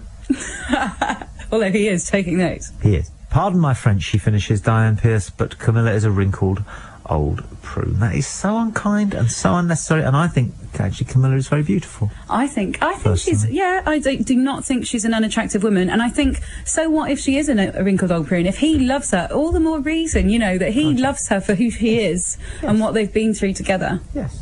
That's only my opinion. It's glorious, a wonderful love affair. Graham Foster has emailed from Hampton Hill, and he has this for us. We were talking about how complicated religion is, and he says a deacon is a Protestant layperson who assists the minister in various functions. That still doesn't mean much to me. No, doesn't it? No. Somebody has emailed how narrow-minded I am. I'm not narrow-minded. I can be all sorts of dreadful things, but not narrow-minded. Says you always go on about how the world isn't going down the pan. This is one of my things. The world gets better, gradually. I'm sure of it. This emailer says, well, all kids today are rude. I mean, that's rubbish, isn't it? Because they're just not. They're wonderful, today's children. I think all kids today can be rude, but at various times they can be lovely. Rude. If he's not a kid, then, you know, whoever this is, this anonymous person, cowardy custard, doesn't understand that he or she is being rude, but wants to say that other people are rude. This is what makes the world a dodgy place, when people criticise other people for things that they're actually doing themselves, calling somebody rude. Maybe his or her experience with all children has been rude to children. I don't like I just thought I would be. No, whoever this is a rubbish contributor. They do not communicate anymore, and they are all obsessed with mobiles. This is almost... No, hang on. They don't communicate anymore. All they do is talk on their mobiles. This could be a very clever wind-up of a not really. Think. You can't drive anymore without getting in a jam. The weather and the polar caps are melting. London is invaded with foreigners. New diseases appear all the time. They don't. That's the whole point. Smallpox, for example, has been eradicated. And London has always been full of foreigners. Of course it has. And that's the joy of London. Exactly. Dan Smith. Do you think it is always a good idea to be honest about your feelings? Oh. In your experience, will people always welcome it if you express romantic interest in them? Tricky. No, they won't always welcome it, will they, necessarily? They might not fancy you back. It depends on that, doesn't it? Well, they might just be flattered and just accept it and think that's very nice. But I think it's good to be honest with your feelings to a certain extent. Provided you know that expressing them isn't going to do anybody any damage. Yes, you're not going to hurt anyone. Yeah, or that it might mislead somebody, or that they might misunderstand. Yes. And that means you've got to express them well. Carefully. Yes. And if you don't express them, then you've always got the option of expressing them later. That's true. Bide your time. Good idea to keep your cards. Yes. I think. Slip them out subtly every now and then. Thank God Rooney scored that second goal, eh? And you are former chairman of the Portsmouth FC Supporters Club, Chai Branch and all that. This is from a lady called Zoe. Thank you, Zoe. Oh, I had a substantial bet on Manchester United to beat Portsmouth. That doesn't stop me being a Portsmouth fan, does it? No, it just makes you being probably a wiser better. You don't bet with your heart, you bet with your head. You ever bet? I have, yeah. Well, I used to do the Grand National every now and then, just because everyone did. I remember I was working in a pub in Brighton several years ago, and we came in and they just sort of had the, you have the double-page spread in the newspaper, and with all the horses on. I remember sort of going, oh, whatever, turn me round. I was just having a laugh. Turn me round and round, make me dizzy, and I just plumped my finger on the one spot. And the guy behind the bar, who was a bettor, I was sitting on the other side, talking to my mate that I worked with, and he said, oh no, you really don't want to do that. That's a complete outside bet. Don't do it. So, of course, with my precious fiver, I went down, put on something else, and, of course, that one that I closed my eyes and span around with one. I don't remember, no. It's about 10 years ago. 10 years ago. I don't know anything about racing. I think it was... Would it make sense if it was 60-1 or something? I don't know. The Grand National? Yeah. No, that's rubbish, isn't it? I think... Royal Athlete won it at about 33-1. That rings a bell. Royal Athlete. Yes. It's the last long price winner of the national. And was that about 10 years ago? Little Polvio won it at 28. Royal Athlete was about 10 years ago. I think it was Royal Athlete. Yeah. I think I remember rightly that I'd have won 300 and something quid and a fiver. Or Mr. Frisk. No, Royal Athlete rings a real bell. So I think it was Royal Athlete. Good horse. Jenny Pittman trained. 2.5 mile horse it was. Got the 4 miles of the national. She always said that a 2.5 mile horse was the best in the national. Here's a good one. You're a liar. You do watch EastEnders, so why pretend you don't? Because you're hell-bent on trying to appear that you're so intelligent. No one likes a know-all. This is from Jason Barry. David Tompkinson. Maybe you don't want to know about that. Also, this is Jason Barry again, who just said about being smug. He said, your show's really boring. You love the sound of your voice too much, not enough callers. That's what you have to put up with. But what? He's listening. Yeah, he's listening. Get him to call. No, I prefer a boring Pele to a cocaine-addicted Maradona. He's not an example to anyone, not even as an athlete. I do enjoy your show. This is from Alvaro, who is listening in Campina Grande in Brazil. Way! Which is cute, isn't it? Yeah. Mary in Winchester says, another email, in response to the mailer, I haven't got anywhere. Tommy Boyd mentioned NLP, which stands for Neural Linguistic Programming. I am a strong believer in this practice, as a technique was taught to me which helped me give up smoking, which had to do with conditioned response. Okay. And one from Andrew Peters, who's in Brighton. It's a joke. You have to watch these, but I'll read it as it is anyway. A vampire bat returns one night, blood dripping from his face. Oh no, I can't. It ends in this. No, Andrew. Did you see that oak tree?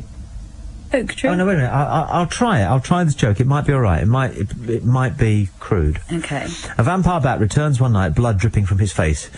He heads for his spot in the cave and hangs himself up. With the sight and smell of blood dripping from him, the other bats get into a bit of a frenzy. Where is it? Where is it? They shout, flapping furiously. Go away, the bat says. No, we won't. We're all hungry. Where is it? Where is it? Go away, he says. I've had a bad day. No, no, no, they reply, and they all go on and on at him until he finally says, all right, then, follow me. So he flaps out of the cave with 100 other vampire bats following behind, flapping furiously in anticipation. Over the hills he takes them, across several fields and farms, until he swoops into a forest. And finally he reaches a huge oak tree. Right, he says. Do you see that oak tree? No, sorry. Do you see that oak tree? Yes, they all shriek. Yes, he said, well, I didn't. Oh, I like that. Good descriptive writing as well. I like the whole journey across the fields. It's not bad, is it? Yeah, I think he's made an effort with that one. 0845 957 0057 if you want to come to the switchboard. Taking calls on screen this evening, or you can email tommy.boyd@bbc.co.uk, or you can text 077 86 20 70 70. It's BBC Southern Counties Radio. It's Tommy and Lisa looking after Allison's part of the show. She's in Manchester at a wedding, And Lisa, you will know because you pop up how many times a morning or a... Morning is random when they call me in and I need to do news and travel from here. And travel I do every afternoon, actually, just a few bulletins. Text message, regarding the mystery of life, the closer you get to the meaning, the sooner you will know that you're dreaming. That's from Jason Farnborough. Tommy, the series that you were talking about stars Chris Langham, not Chris Barry. When people say Pacific instead of specific, it drives me nuts. Lisa will agree. David from York. Yes, I completely agree with that. That absolutely, Pacifically. I just don't get it. On that subject, there was a song. It used to go like this. I joined the Navy to see the world, and what did I see? I saw the sea, and the Atlantic isn't gigantic, and the Pacific isn't terrific, and the da-da-da isn't what it's cracked up to be, but I don't know what the da-da-da is. Do you ever get lyrics that you can't complete? Yeah. And I mention it because it falls into the conversation and because somebody listening will inevitably know. Also, something that you've learned as a child. Yes. You'll learn the sound of the words, but you don't realise what they mean until you suddenly approach it. Like, Frère Jacques, I remember that one. I just remember learning the sounds of it. And how does it go? Oh, I don't want to sing it, do I? Frère Jacques, dormez-vous, sonne la mattina. Sonne la mattina. Yeah. Ding dang dong. Ding dang dong, yeah, it is ding dang dong. But the rest of it was all just sounds to me as well. Yeah. Before. Is it ding dang dong at the end? Or was it something in French that we just learned? Ding dang. We talked about nuns earlier on, and there was a woman who had a #1 hit. This is far too long ago, if you'd remember. She was called the Singing Nun. Really? And it used to go Dominique, Nika, Nika, and le pain du savon, and it was ludicrous. Absolutely ludicrous. And she was #1. She topped the chart. She was on top of the pop. Was she a nun? Yeah. I love it. With a guitar. I love it. And heeled shoes and no stockings. Gosh. Line 5, good evening, you're on Southern Counties. Hello, Tommy. I've got a vampire joke for you. It's clean, not rude. All right, go on then. These two nuns were driving along in Transylvania, and this vampire jumps out in front of them. Show me your cross. Oh, you heard it. I have, but I have to jump in because I can never. Thank you for your call. Just I can never. You know that one. No. I can never be sure that they're going to swear at the end of it. And it's the devil anyway, not a vampire. It's two nuns driving along, and the devil jumps out in front of them. And they're sitting there in their Morris 1000, and it's the middle of the night, and the devil, 12 foot tall, you know, goat's legs, fire, and he's yeah. And one nun says to the other, show him your cross. So she winds down the window and goes, Oi! Devil! That's so bad. Oh. That's so bad. I've got such a bad sense of humour when it comes to jokes. I love them like that. Here's my theory. This comes from Mike Roberts. God, or whatever your religion calls him, is in fact the devil pretending to be God. He's tricked everyone into believing he is God. That explains all the bad things that happen. Surely if you've got one, then you've got the other.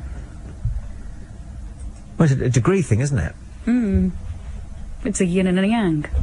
I've never understood that concept. No. Everyone quotes it. I've never understood it. I just started to quote it anyway. I don't understand. What's a potato? Is potato yin or yang? It's yang, isn't it? Oh, I don't know about potatoes. It is, yeah. Tomatoes are yin. I do know that. Yeah. Is that something to do with the acidity? Is that like acid and alkali? I don't know.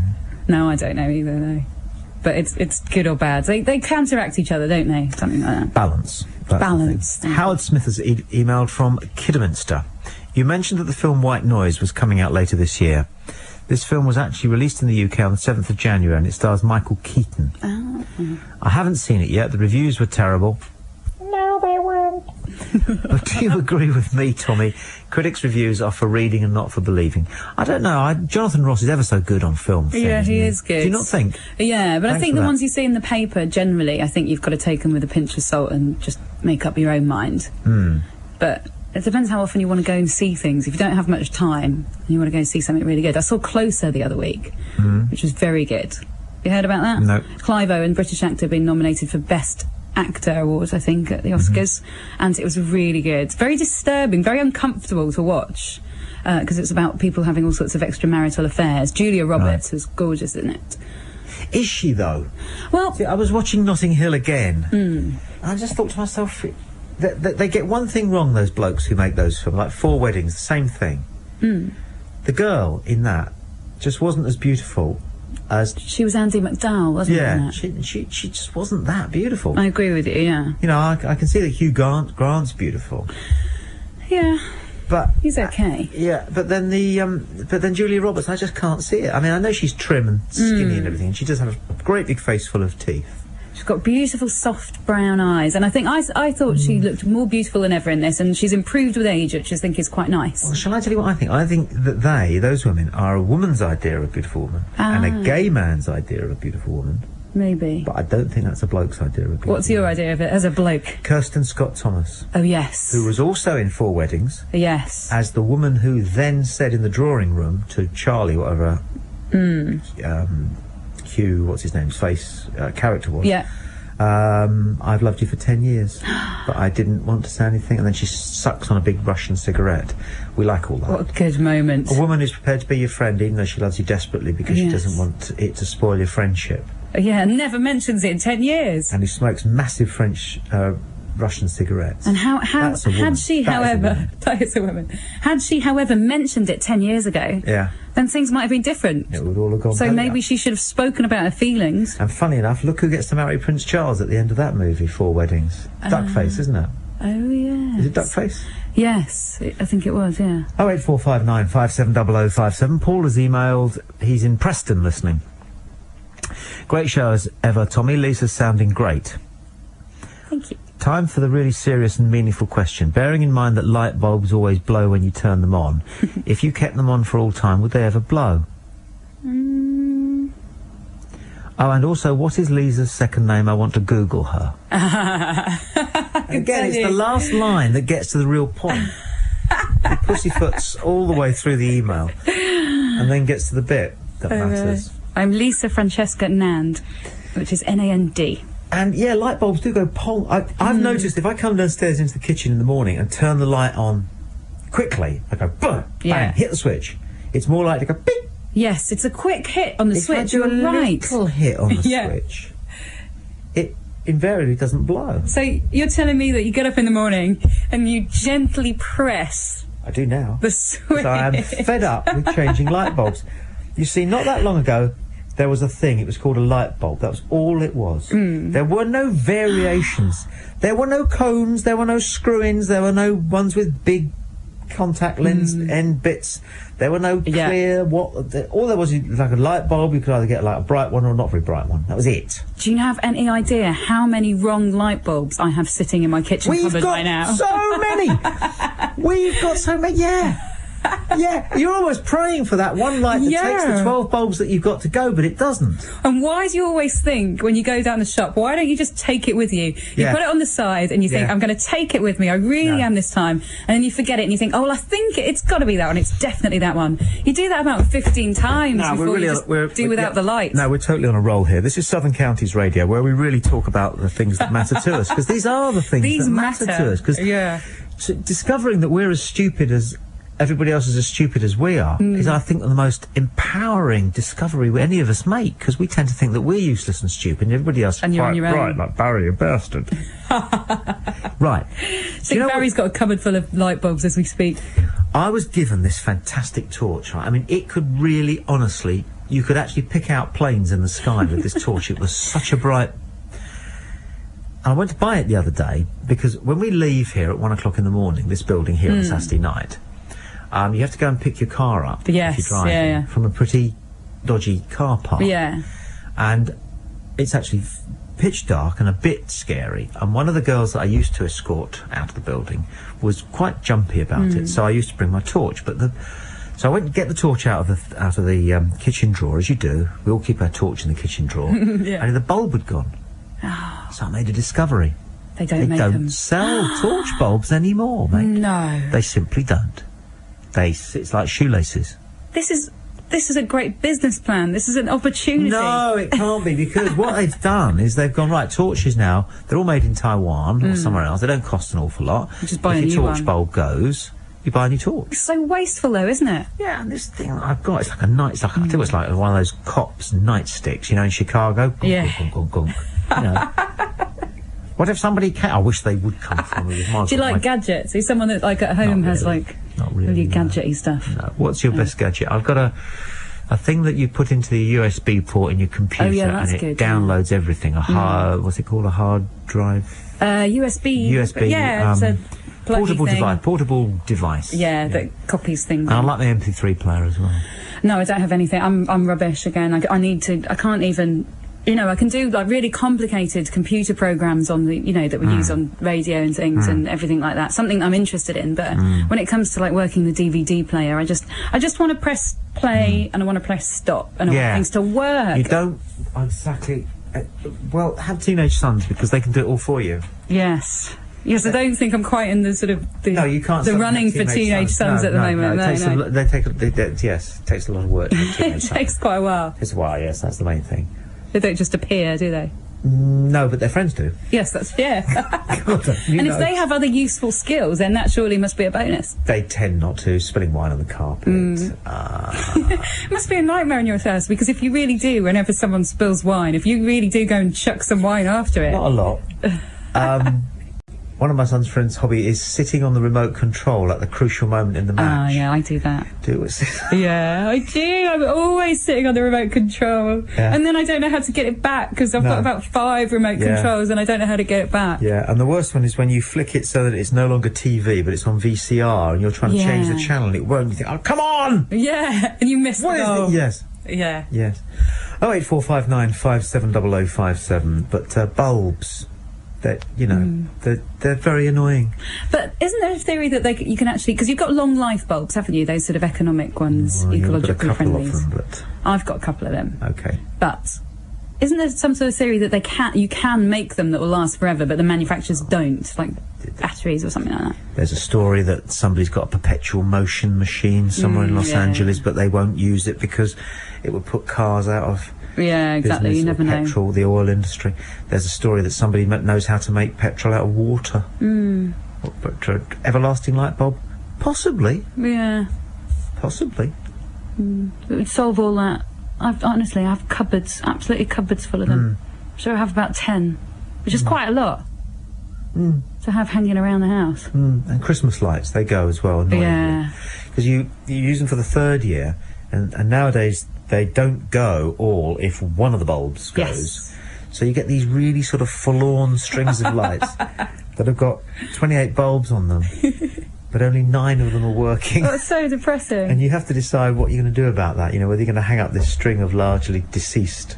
What about the other household? Like, what if your toaster breaks? Do you get it fixed? I fix it. Do you? Yeah. And you can do that? The last thing I ever fixed in the house was the toaster, because it was full of crumbs in the bottom. I found out that was why it was rejected. So you just emptied them out, you mean? You didn't really fix it, no? When the family came home, I said, very casually, I said, by my toaster's mended. Big up your parts. Oh, Dad, how did you do that? I said, well, it's quite complicated. It was the printed circuit was it's a soldering job. Have you ever tried soldering anything? No. Don't. No. I don't believe it works. I don't believe anybody actually does it. I think people still do it. I think people used to do it when that was all they had. And, we've all got Grandad's soldering iron in the garage somewhere. Yeah. But it's impossible. You can't do it. Because you need to be able to work this stuff which is called flux. Okay. You heard of it? No. No. Well, don't. We're not even going there. 08459 570057. Let's take a call. Who's on the line 6? Hello. Hello. Hello. I've turned my radio off. Is that what I've got to do? Yeah, go on, if you like. Hello. I've been trying to ring you all evening, but lacking up the courage. Well done. You've done it. Pardon? I said, well done. You've done it. I'm Tommy, and this is Lisa. I'm Lisa. Hello. Tommy. Hello, Lisa. Well, the first thing was Lisa's name, because my mother, her name was Jessie. And she was born in Wales. She was Jessie Dinah Davis. And she didn't know of any other name. No. Had a Jessie, and she hated it. Did she? Because nobody else had it. How did she spell it? Chessie, I think. Yeah, well, it's the same as me, but with a Y on the end. But I think so. I'm not quite sure. Is it chess? Maybe chess, as in the game of chess. Yes, yeah. I think it was really, and of course we moved down to Brighton. A long time ago, I won't tell you how many years ago. And because everybody down here called her Jessie, because she preferred Jessie. So she changed it to Jessie. Actual Jessie. Oh, that's interesting. She wasn't a Francesca or anything like that. No, never. I never even thought of Francesca. Yeah, Francesca. That's my middle name. Yeah, but right. it's. I have now. Yes, yeah, but no, it's not a common name. I don't think. It's not common. No. Which is good. I've met one other person with the name. You have? Yes, in Brighton actually, which was quite unusual because we were working in the same office quite briefly. Oh yeah. And but she was a Francesca as well. She was. So yeah, sounds interesting. But not a Chess. I think she's the only one that's ever been called Chess.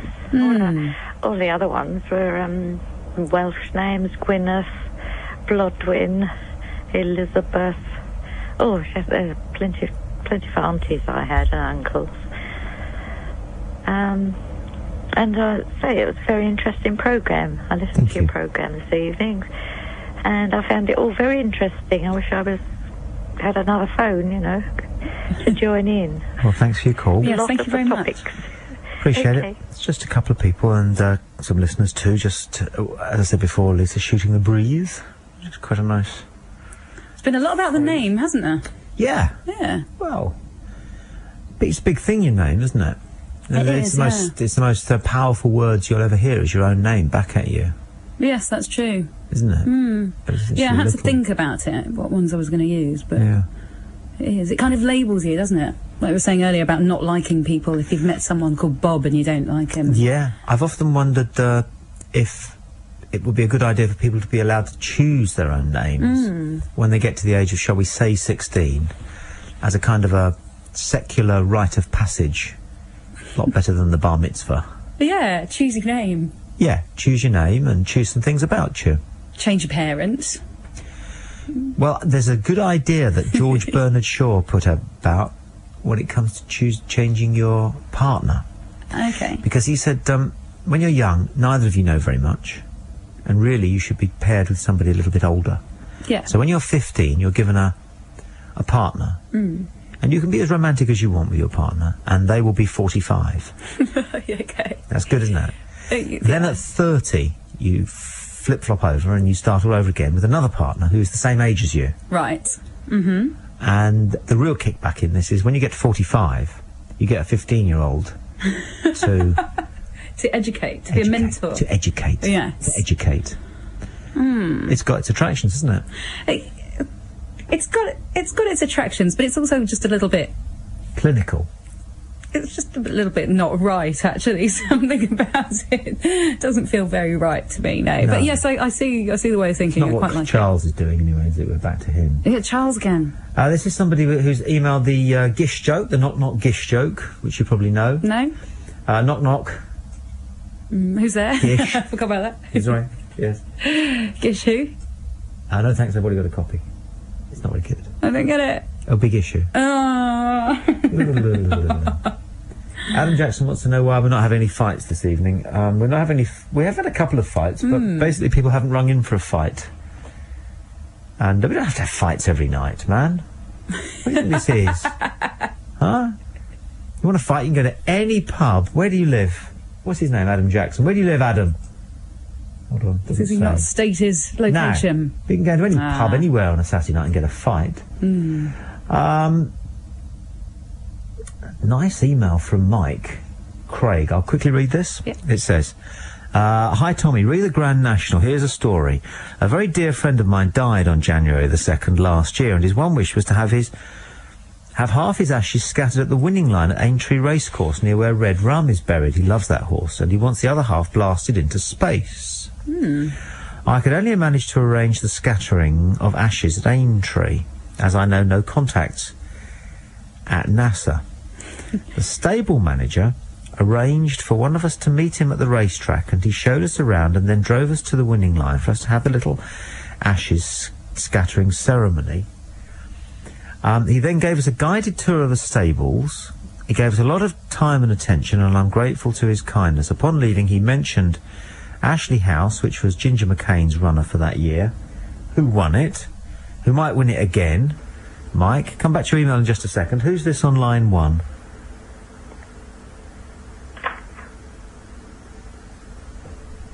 Hello? Anybody there?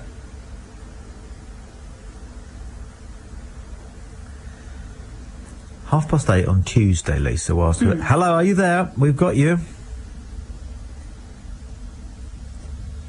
I'll ring them back because I can see their number. 8:30 in the morning, right? Yeah. I was just finishing clearing the sink.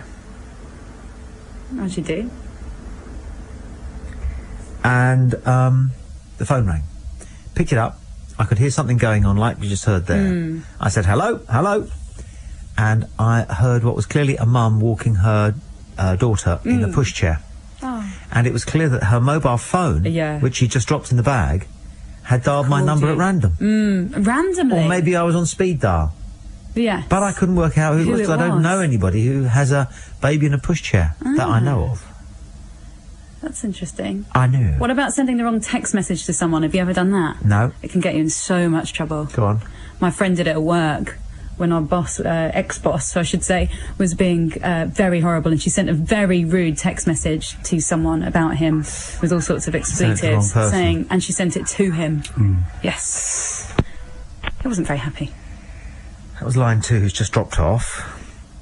A friend of mine, who works in television, was going to see a big wig in British television with his team, and they took a taxi. And about 10 minutes shy of the building, he just phoned the guy in his office and said, we'll be with you in 10 minutes if that's all right. And so the guy said yes. So they had the meeting, and then they got into a taxi to go back. And they hadn't been very impressed with this bloke.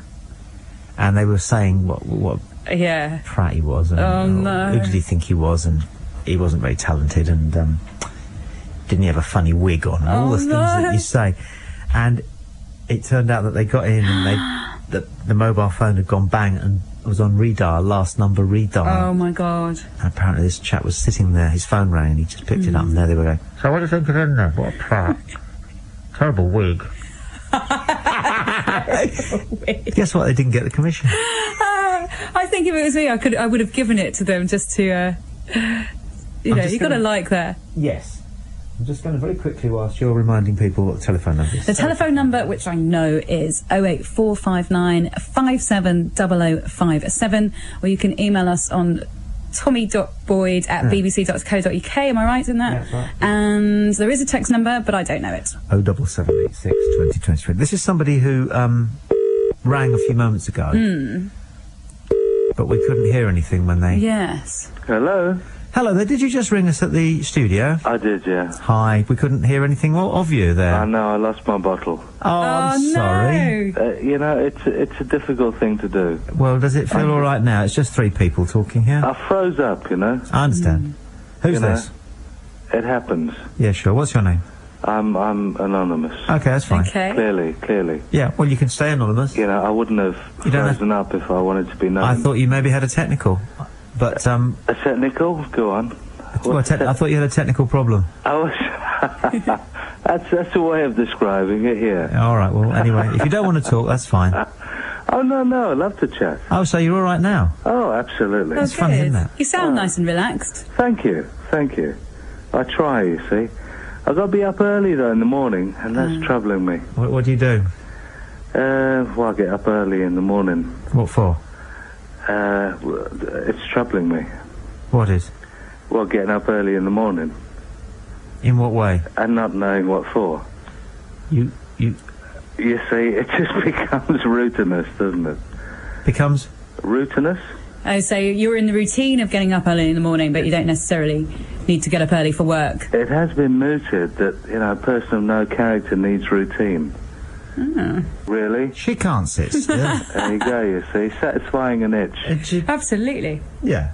As opposed to sort of, I don't know, just being somewhere else. Does that make any sense? Does it early make any in the sense morning. to you? If it makes sense to you, yes, then I think it makes sense.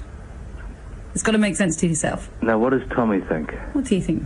Well, I'm going to be honest, because I like being honest. I was using the opportunity there just to vet a few text messages and emails, which is quite important, so I only caught the fag end of what you were saying. But as far as travel goes, one of the things I like about travelling is you're a long, long way away from home, and you realise better about some of the things that you have at home that you appreciate that you didn't realise you appreciated. And not just Marmite and sausages, but just the familiarity, the comfortableness with the fact that people don't treat you as a tourist because it's your home. The fact that you know where most things are. You understand cultural references. There was always a kind of kudos, to the travellers, as opposed to the tourists. That some people just sort of came and they did and just went away again. There is, but I think you can travel in a tourist time. If you've only got 2 weeks, you can go somewhere and really experience the culture and not necessarily have to feel like a packaged tourist. You can do things that the travellers would do. If you don't have... A lot of people can't take, 6 months off work, can they, and go around the world? No, you're absolutely right. That was brilliantly put. But, I think that does kind of flag up the sort of expeditious, imperative that's there now in our society, and that's a pity.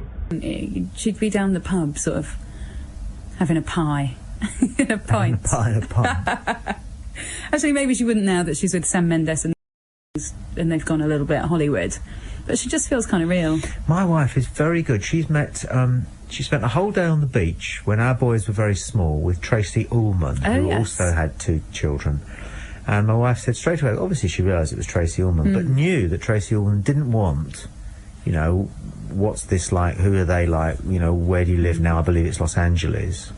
So she didn't mention it once. Good. And they just mucked all day long, these 2 dames and their kids, and she said that's great. The other thing she was doing, she was standing at a bus stop waiting to go into a school that she was doing some work with, and it was pouring with rain and she was a bit early, so she went and stood at the bus shelter, and there was a bloke standing there and he was waiting for his children to come out, and it was Paul McCartney. And she'd been, like everybody of her age, she'd been a huge fan of the Beatles, and Paul was her favourite. That was a big... And she said she did exactly the same thing. She just simply didn't bring up that he was Paul McCartney. What was he doing in a bus shelter? He was waiting for his children, because he's a gloriously normal megastar. I mean, ultra megastar. I asked people about why do you think people get when you meet a famous person? Why do you think people get nervous? And I've met a lot of famous people. I still get nervous. Don't know. I was round, I interviewed Norman Cook, Fatboy Slim, in Hove at his house, which was lovely of him. I've been there and there twice to interview him. And I said this to him because I said, I'm a bit nervous about being here. He said, yeah. And I said, do you get nervous about meeting anyone now? He said he was nervous about meeting Paul McCartney, because Paul McCartney is the superstar, as you're saying, isn't he? He's so famous, it's unreal. But now he says that he kind of pops around, because they all live down there, and he'll sort of pop round his back door and say hello. And we had a laugh about the fact that you can't really comfortably play Beatles tracks at home anymore. No. If Paul McCartney's going to pop in your back door unannounced, you just feel a bit silly if he came round and you're playing his tunes. Yes. But he still gets nervous, about meeting people. I don't understand why. Excited, maybe. I mean, nervous is...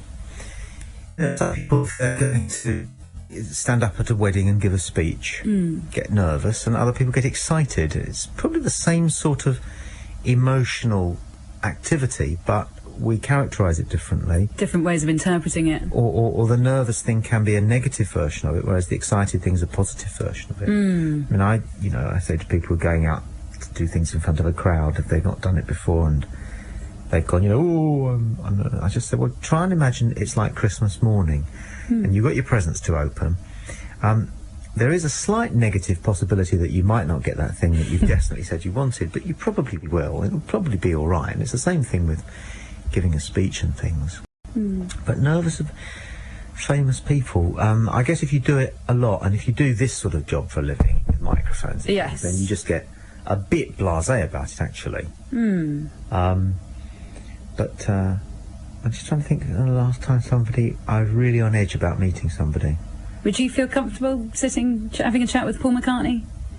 Oh, I should hope so. Yeah. wouldn't you, really? I mean, I would from be after a experience while. of knowing that, for example, there's only a couple or three people I've ever met who genuinely were outrageously alien-like in their fantasticness. One you've heard of, the other one you haven't heard of. The other one you haven't heard of is an extraordinary person who still gives me goose flesh to think about her as a little anonymous Indian lady I met donkeys years ago who was strange. Definitely from another planet. She was fantastic. Very modest. Yeah. But she didn't make me nervous. And Muhammad Ali, I was lucky enough to spend a whole hour with him in a room, yeah. That's amazing. Just him and me talking, and all the onlookers, obviously. When was that? It was a while back, 1980. His Parkinsonism, or whatever it is, had only just begun to make itself evident. But what a kind man. Yeah. I mean, what a really, really, really over-the-top almost kindness about him. He was special, wasn't he? Over-the-top everything, really. Yeah. Yeah, and they say he's not even sad that he's now an invalid in the way that he is.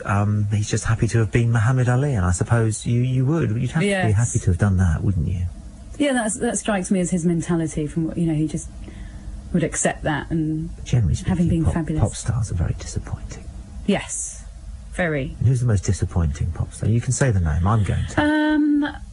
I couldn't say, actually. I can't think who's been disappointing at the moment. Duran are incredibly disappointing. I haven't met them, but I have seen them live. Outrageously disappointing. Really? Oh, I mean, you mean now or then? Always. Always. They always get it slightly wrong.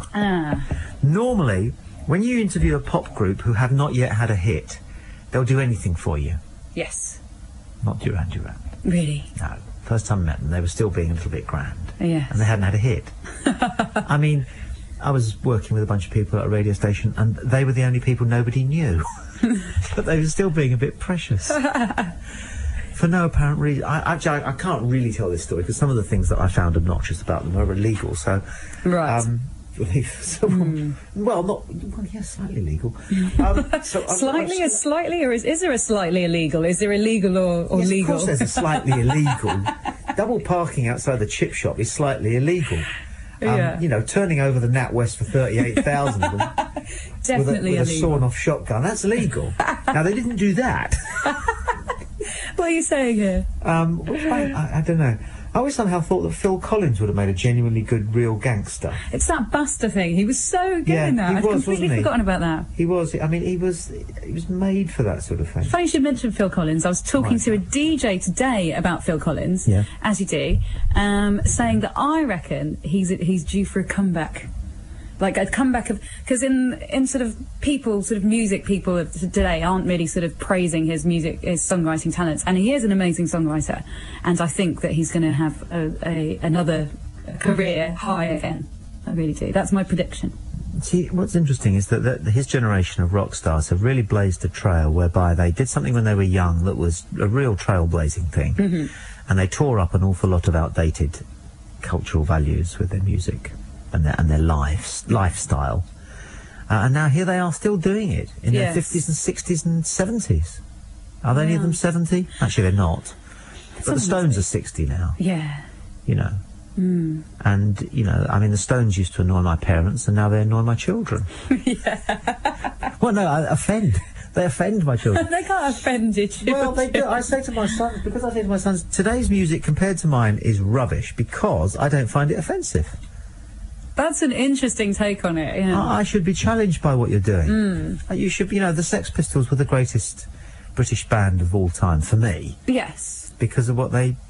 Because how interesting they were in their take on the world. They were interesting. Technically, they were a boy band put together by Malcolm McLaren, weren't they? They were. But actually, then their music was very, very good. Yes, God Save the Queen and Rock Around the Clock. Pretty controversial.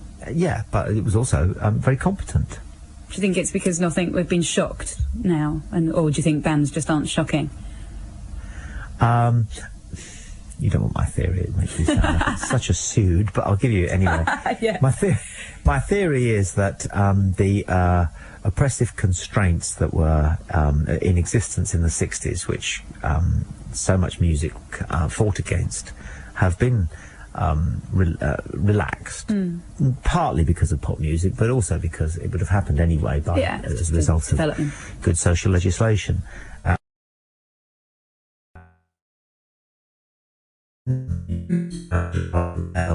smile against something that is 9 parts imagination. So music now is actually, I think, getting quite good, but very melodic and yeah, you know, in the nicest possible way, very Radio 2-ish. The new bands like coming Sussex through. Boys Keen, you know, they're from Battle, aren't they? They're really nice, and they won their Brit Awards, and they were like, we're just boys from Battle, we never thought we could get here. I love them, but everyone can listen to them, can't they? Zoe's email back, talking about film reviews, and she says the trick is to find a reviewer you agree with, i.e. one who you find shares your taste, and listen to what they've got to say. And that is true. It can also work if you find a reviewer who has the opposite taste to you, and then you can go and see all the films that they slate and avoid the ones they rave about. That's a really good idea. But you have to be really interested to find a reviewer that you like, and, you know, you have to be a bit of a film. There's a bit of hard work involved in that, isn't there? Yeah. You have to really go out to be interested in it, which sounds like she is, so great. I saw a delightful review in one newspaper during the week of something called The X-Files. Not The X-Files. I didn't really like it that much. I wasn't very impressed. I thought I think they've wheedled out the talent of one generation. I have to leave it for about 5 years now that they keep doing so many talent shows. And the people that go for these things... Skimmed it off. Yeah, the people that go for them, and there's a lot of other talent out there, but these people wouldn't necessarily go for them. But American Idol is so much better. The standard of people is just amazing. I don't know where they train these people. It's incredible. Well, these American shows, they do them better, don't they? Did you ever see, what's that thing called Queer Eye for the Straight Guy? Yeah, great programme. And the American version of that is just fantastic. All those gay guys are just so hilarious and so perceptive in their advice. And when the British guys try and do it, the British people who need a makeover aren't quite so interesting. No. And the British guys who are doing it, they're just what are they? Lesser. Yeah, but then we export things to them as well, don't we? I can't think of anything quite off at the moment, but we do. The Office. Oh, The Office has gone out there, yeah. I don't know. And there's a lot of nanny programmes in America at the moment. Nanny, about British nannies. British nannies, yeah. There's one called Nanny 9/11. And Send for Nanny or something. Because they think that we're so straight-laced and proper. Yeah, yeah. And apparently these... you get these sort of completely dysfunctional hillbilly families, you know, with 9 children, all of them with a drug habit and obese and, you know, don't know how to turn on a tap. And this woman just arrived in a London taxi, which is, I think, a very poor touch, but anyway. Yes. You can't. Who'd drive a taxi 2,000 miles to Kansas? I mean, think of the meter. Well, exactly.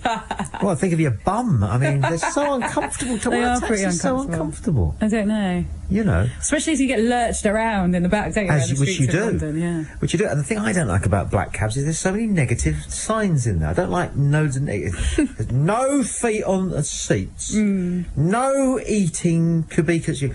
Please do not offer a cheque, as refusal often offends. Do not open the door while the taxi is in motion.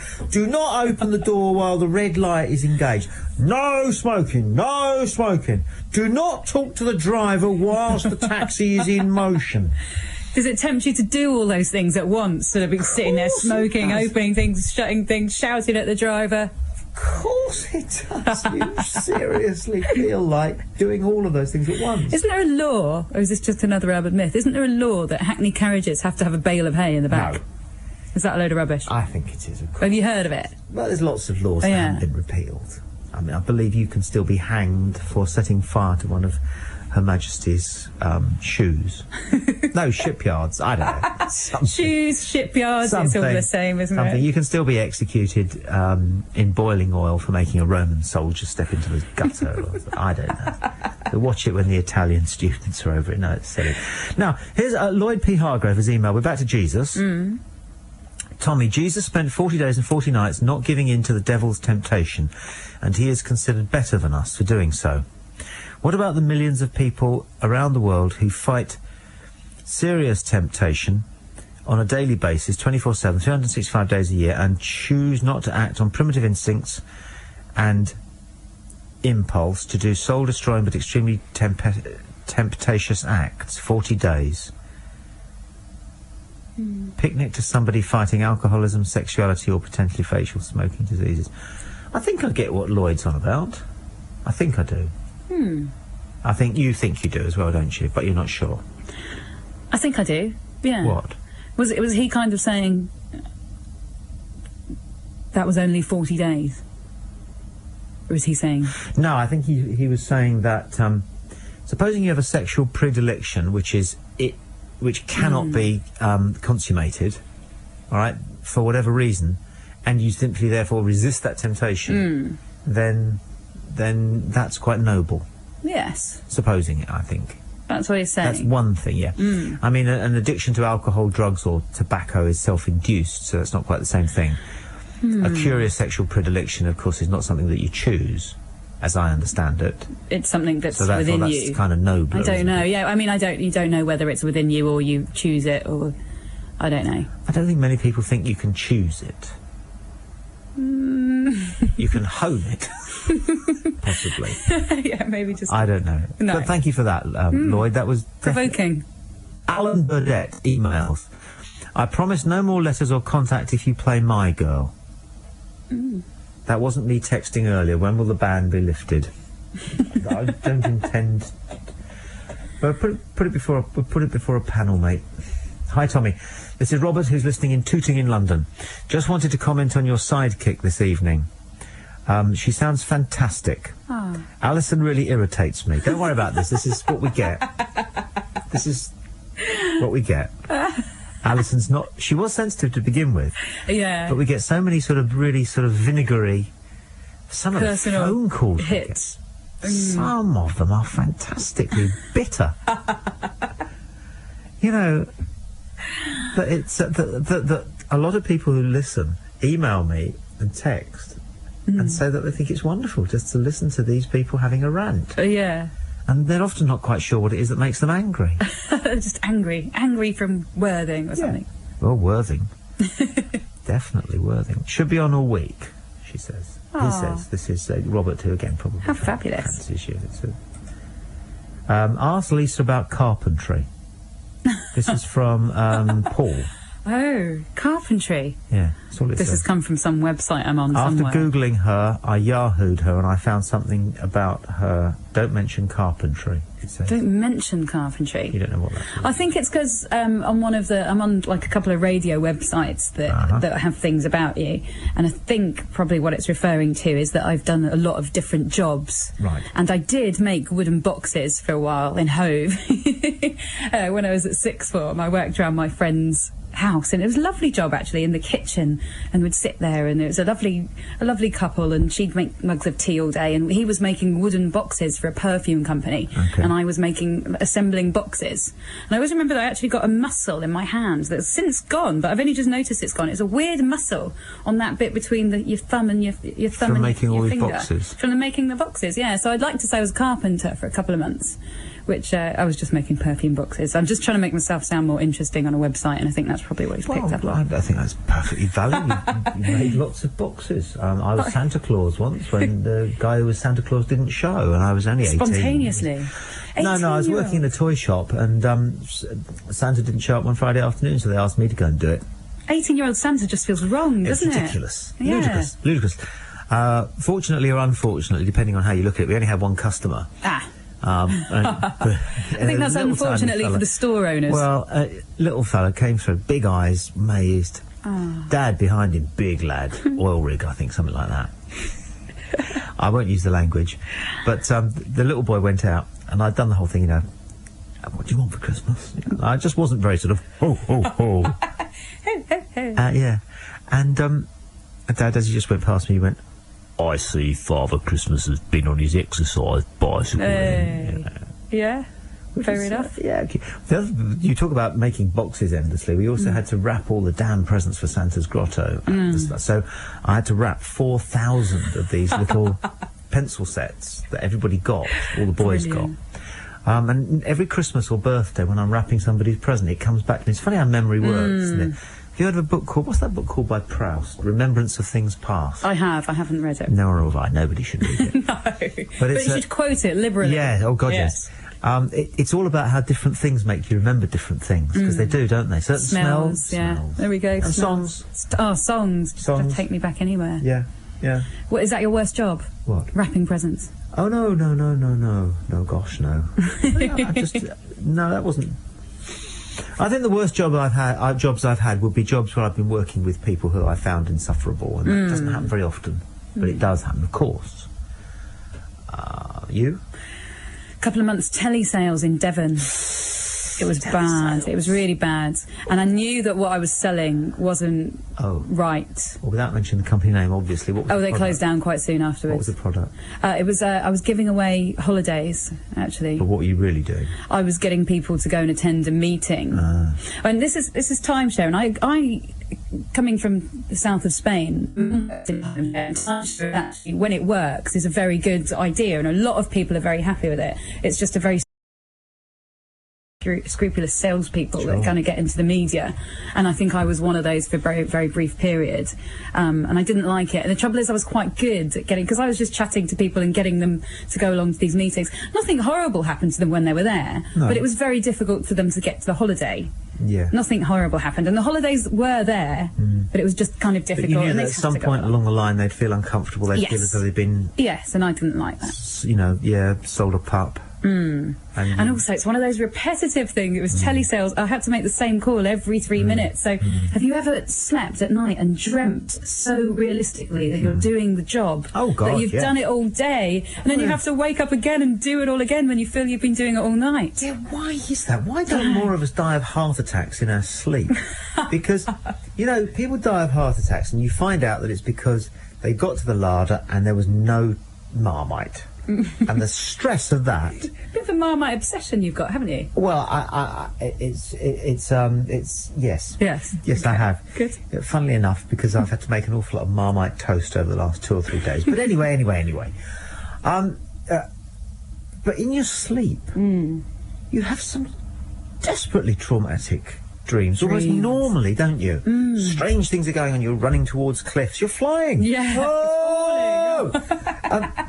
Falling, or somebody's chasing you with a knife, or you're chasing somebody with a knife, you know? Yes. Or people suddenly start growing horns, all sorts. What have you been doing? What sort of dreams have you been having? I was agreeing with you until about halfway through those. Well, yeah, okay, well, that was me. I think most of our dreams are pretty traumatic, but we don't remember them. Yes. We don't know why we don't remember them. Freud had a theory, but it's the normal ones that gets me. It's the one when you're doing your job all day in your sleep, and then you have to wake up and do it all again. Isn't that rather boring and pointless a dream? Yeah, it is a boring and pointless dream. I think it's the only time I've had it, it's telling me I've been doing a boring and pointless job. You see, most dreams seem to have an element of anxiety about them. When people recount their dreams, they report strangeness, which is vaguely anxiety-inducing because it's strange. And then, people do get chased and various things happen. But nobody seems to have a heart attack and drop down dead in their sleep. People do die in their sleep, but it's usually sort of old age and things. You'd never know, though, would you? You'd never, because they'd be dead the next day, you never know if they were having a bad dream at the time. No, that's true. That is true. 08459570057. Although we're just about coming to touchdown, as it were, so make it quick and make it casual. I think we only had a couple of arguments this evening, and they weren't very powerful, were they? No. I nearly took offence at the preacher, Tim. Yeah, he was interesting. Well, fairly interesting. More interesting than he realised, I think. Yes, I think he was. He was a preacher who had strong views about why Prince Charles shouldn't be a king. Yes. Let's see what we've got on line 4. Somebody driving along by the sounds of it. Hello? Hello, Tommy. I just want to say what a good show again tonight, and did Lisa enjoy herself with you? Oh, I'm loving it. I'm having the best time. You're going to take over Allison's job then, are you, on a Saturday night? I don't think she'll let me. Yeah, I just thought I'd phone up and say good show again. Cheers. No problem. Speak to you soon. Bye-bye. Bye-bye. What a great caller. Driving for a living, taxi, I would say. Yes. I'm guessing. Do you think? Guessing. Whilst drinking at a pub, we were rudely interrupted and told to leave at 8:30 p.m. because we weren't wearing the correct shoes. Apparently the bouncer thought that this was a law and proceeded to kick us out. Any thoughts on such dress code nonsense? My flatmate runs a pub. Yes. And I don't agree with him. Sometimes he doesn't let people in who are, say, wearing hats. Hats. And to be honest, he's a difficult person, and he just does things on a whim sometimes. So I don't think that's right. I think the sort of clubs and bars I go to, I don't want to be told that I can't wear jeans and trainers. No. Because jeans and trainers are funky. I don't get offended by people. No. And nor do I think that people wearing stonewashed jeans and chav trainers are likely to start fights. No, not necessarily. And there's nothing worse than being told you can't come in. No, awful. Awful business. Terrible business. For a joke once, when it was somebody's nothing special, 20th or something, not 21st, not a big thing, we took him to a club, and what we got arranged was that whatever he was wearing, the bouncers would say no. And we provided some alternative clothing that was ludicrous, because they do often, a lot of clubs do that. Yeah. They give you a pair of trousers, and they don't like fit. when they give you a tie, you have to have a restaurant. Yeah, so we all dressed reasonably smartly, and so told him that it was cash, so he had T-shirt, jeans, trainers. And the bouncers loved it. So we got him in this. They brought out this shirt on a hanger, and it was real sort of nasty, Brian nylon-y, cruddy shirt, shiny, pair of slacks. Slacks, yeah. Slacks. Pair of sensible shoes. The trousers were about 4 inches too short, obviously. No, bad. Tie, but this was a pièce de resistance, right? He's ready now, he's dressed like that. And the bouncer went, sorry, mate, no beards. So he said, well, we're going in, Dave, we're going in, mate, because it's a great place, but there's no beards. So, shaving mug, razor. No, he started to. He started to. Yeah, he started to. Oh, dear. Did he get started halfway on his beard? Well, I think he's beginning to suss, because the thing about bouncers is they're good... Sorry, not bouncers. Door personnel. Staff. Door personnel, yes. I don't know. Door attendants. Best doorman in Brighton is a woman. She works a couple of restaurants I know which get quite busy, and she works a sort of pub that is next to them, so she's brilliant. Nobody dreams of arguing with her. She's tiny, but she's kind of got that nanny thing. And 08459570057. Who's this on line 6? Hello. Oh, hello, Tommy. Hi. I was just going to say, I heard you say something once, and I agreed with you a long time ago. Some of the finest women you'll find in villages around the countryside. Do you remember saying that? No, I don't. A long time ago. I think it was when you first moved.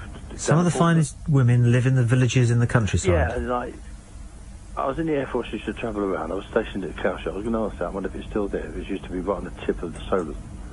RAF Cowshot, CALSHOT. We used to travel around to Bewley and places delivering these engines and various things we did. And we used to drop off at places going to cut across country, And I found, we used to get talking to these ladies and women and villages and whatever around there. But I always found that they were very sociable, very friendly, nice to talk to. And whereas in the town here, the London area, it never seemed the same. Where do you live? Twickenham, I live. Twickers? Yeah, Twickenham. Okay. Whereabouts from the Green, then? From the Green? Whereabouts from the Green? Fielding Avenue, not far, just up the road. No. Well, I used to like drinking in the Turk's Head in Twickenham. I remember there, Winchester Road. Yes. There. Yeah, that's a good spot. Spent my young childhood there. Yes. But yes, you're right. Women in Twickenham don't come up and talk to you. No, it's money, isn't it? It's business. The type. But possibly. Well, sort of. Yes. Something to do with that. Yes. But not so bad when I was younger. But I always noticed. If I went in the Air Force, I was 17. Come out, I was 21. But I noticed when we used to travelled around, no matter where it was in the parts of the country, I travelled to quite a few camps. One of them was down there, and they always seemed quite friendly to talk to, and there was no. I don't know. You just seemed to be able to get on and chat away, and Yeah. And and. I know. I just was around a couple of ideas, but you feel a bit lonely sometimes. It was in those days. Yeah. They may be still the same. I don't know. Don't know. And but then again, one of the things that you can do in Twickenham, and it's worth doing in Twickenham, is just make the effort, walk across and say hello. My name's Gary or whatever, and take it from there. Take up smoking. No. Why are you laughing at You that? can't say take up smoking. Yeah, because most good-looking women smoke. No, They do. not anymore. Only They at do. school. They do. And you can always ask them for a light. I always appreciate it when a guy comes up and chats to you. Yes, yes. Just about anything. But what do they say to start it off? Just random stuff. Just say anything. can't No, you say can.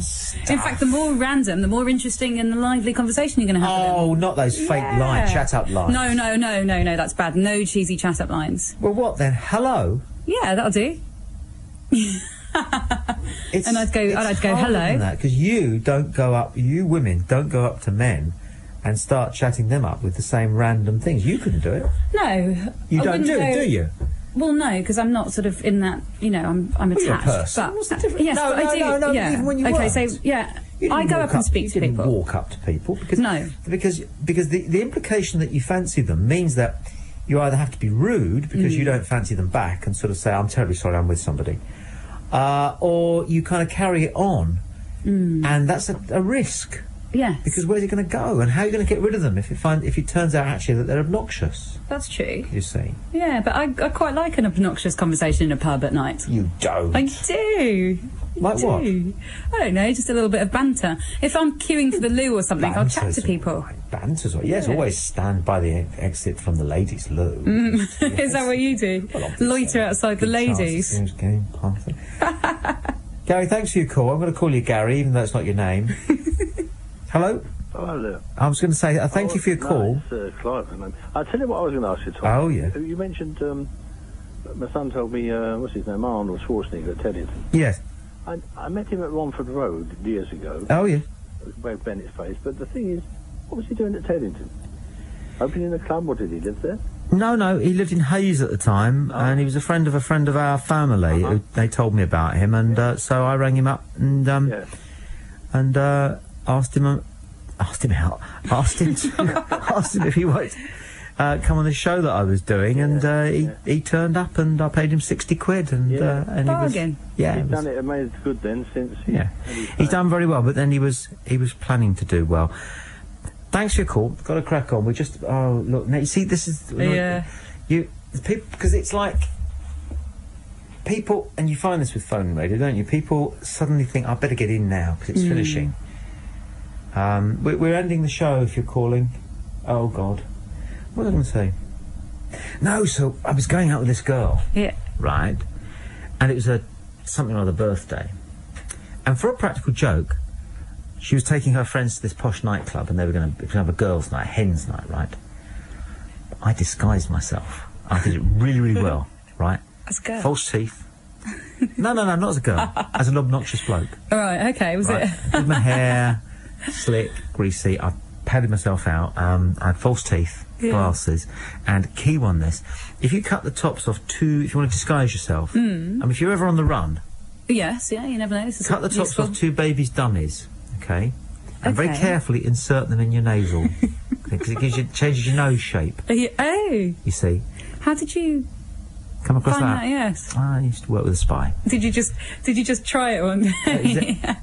Anyway, this girl that I was going out with at the time was the sweetest, most lovely, wonderful, kind, gentle, lovely person, very pretty. And she kind of hinted that girls have to have a mechanism for fending off the unwanted advances of men at nightclubs and what have you. So anyway, she's at the bar with a couple of her friends. She's on the edge of the group. I got myself dressed as somebody else. All I'd ever seen was this lovely, charming woman. Hello, how are you? See? You know where it's going. I do, yeah. I can't use the language. Like I can't use the language. I sidled up to her and I sort of said, hello, I wonder if I could buy you a drink and perhaps later we could have a dance. Oh. I know. And she just looked at me and she just went, I can't use the language. Blank. Off! Really? Yeah, she barked it at me like that, and there was no comeback. That is serious. There was no but it was clinical. It was straight to the point. Totally guillotine. No leading him on. Absolutely cauterised any possibility of any social exchange thereafter. I would not do that. I could not do that. But I love it. I know. And I might do it. But then, you see, her friends knew that I was going to do this. Yeah. So what I wanted to do was go home and never let her know that I'd seen her like this. In her real state. In a real state that she can do. So I went to the gents and I took all this stuff off. And there she was, standing at the bar, looking into the middle distance like this. Because I'd seen this other side of her. That was fine. And was that the end of your relationship? God, no. I said, I fully understand. I can see that. you otherwise, if you're a reasonably attractive girl, you have to deal with something that men don't at nightclubs, which is a succession of blokes coming up and going, hello, you like a drink? Which must, after the first few, must be a bit of a nuisance. Sometimes they don't do it, actually. I mean, like the colour. You wish they did. Sometimes, when you're young, for instance, you wish they did and they don't. Yes. And the ones that you don't want to come across and do it. It's the ones that you don't want to do it that do it. He's coming over. I can hear you saying it. You go. He's coming over. Oh my God. But if you pluck up the courage as a girl to ask someone out, I've done it twice and it was a bad move both times. It's very late in the show, but I want one of the stories. Go on. I can't. One of them I can't. Women are really, because this is something that hardly any women ever do. And most men are fascinated to know that it can happen. I've done two. I asked when I was working behind a bar just up the road from here, actually. I asked a guy out, and he said no, which was devastating. But he had a girlfriend, and he said that he would have done if it wasn't. But I think admirable. He was a fireman. I was going to say a fire engine, but he wasn't. The firefighter. Yes, the fire person fighter.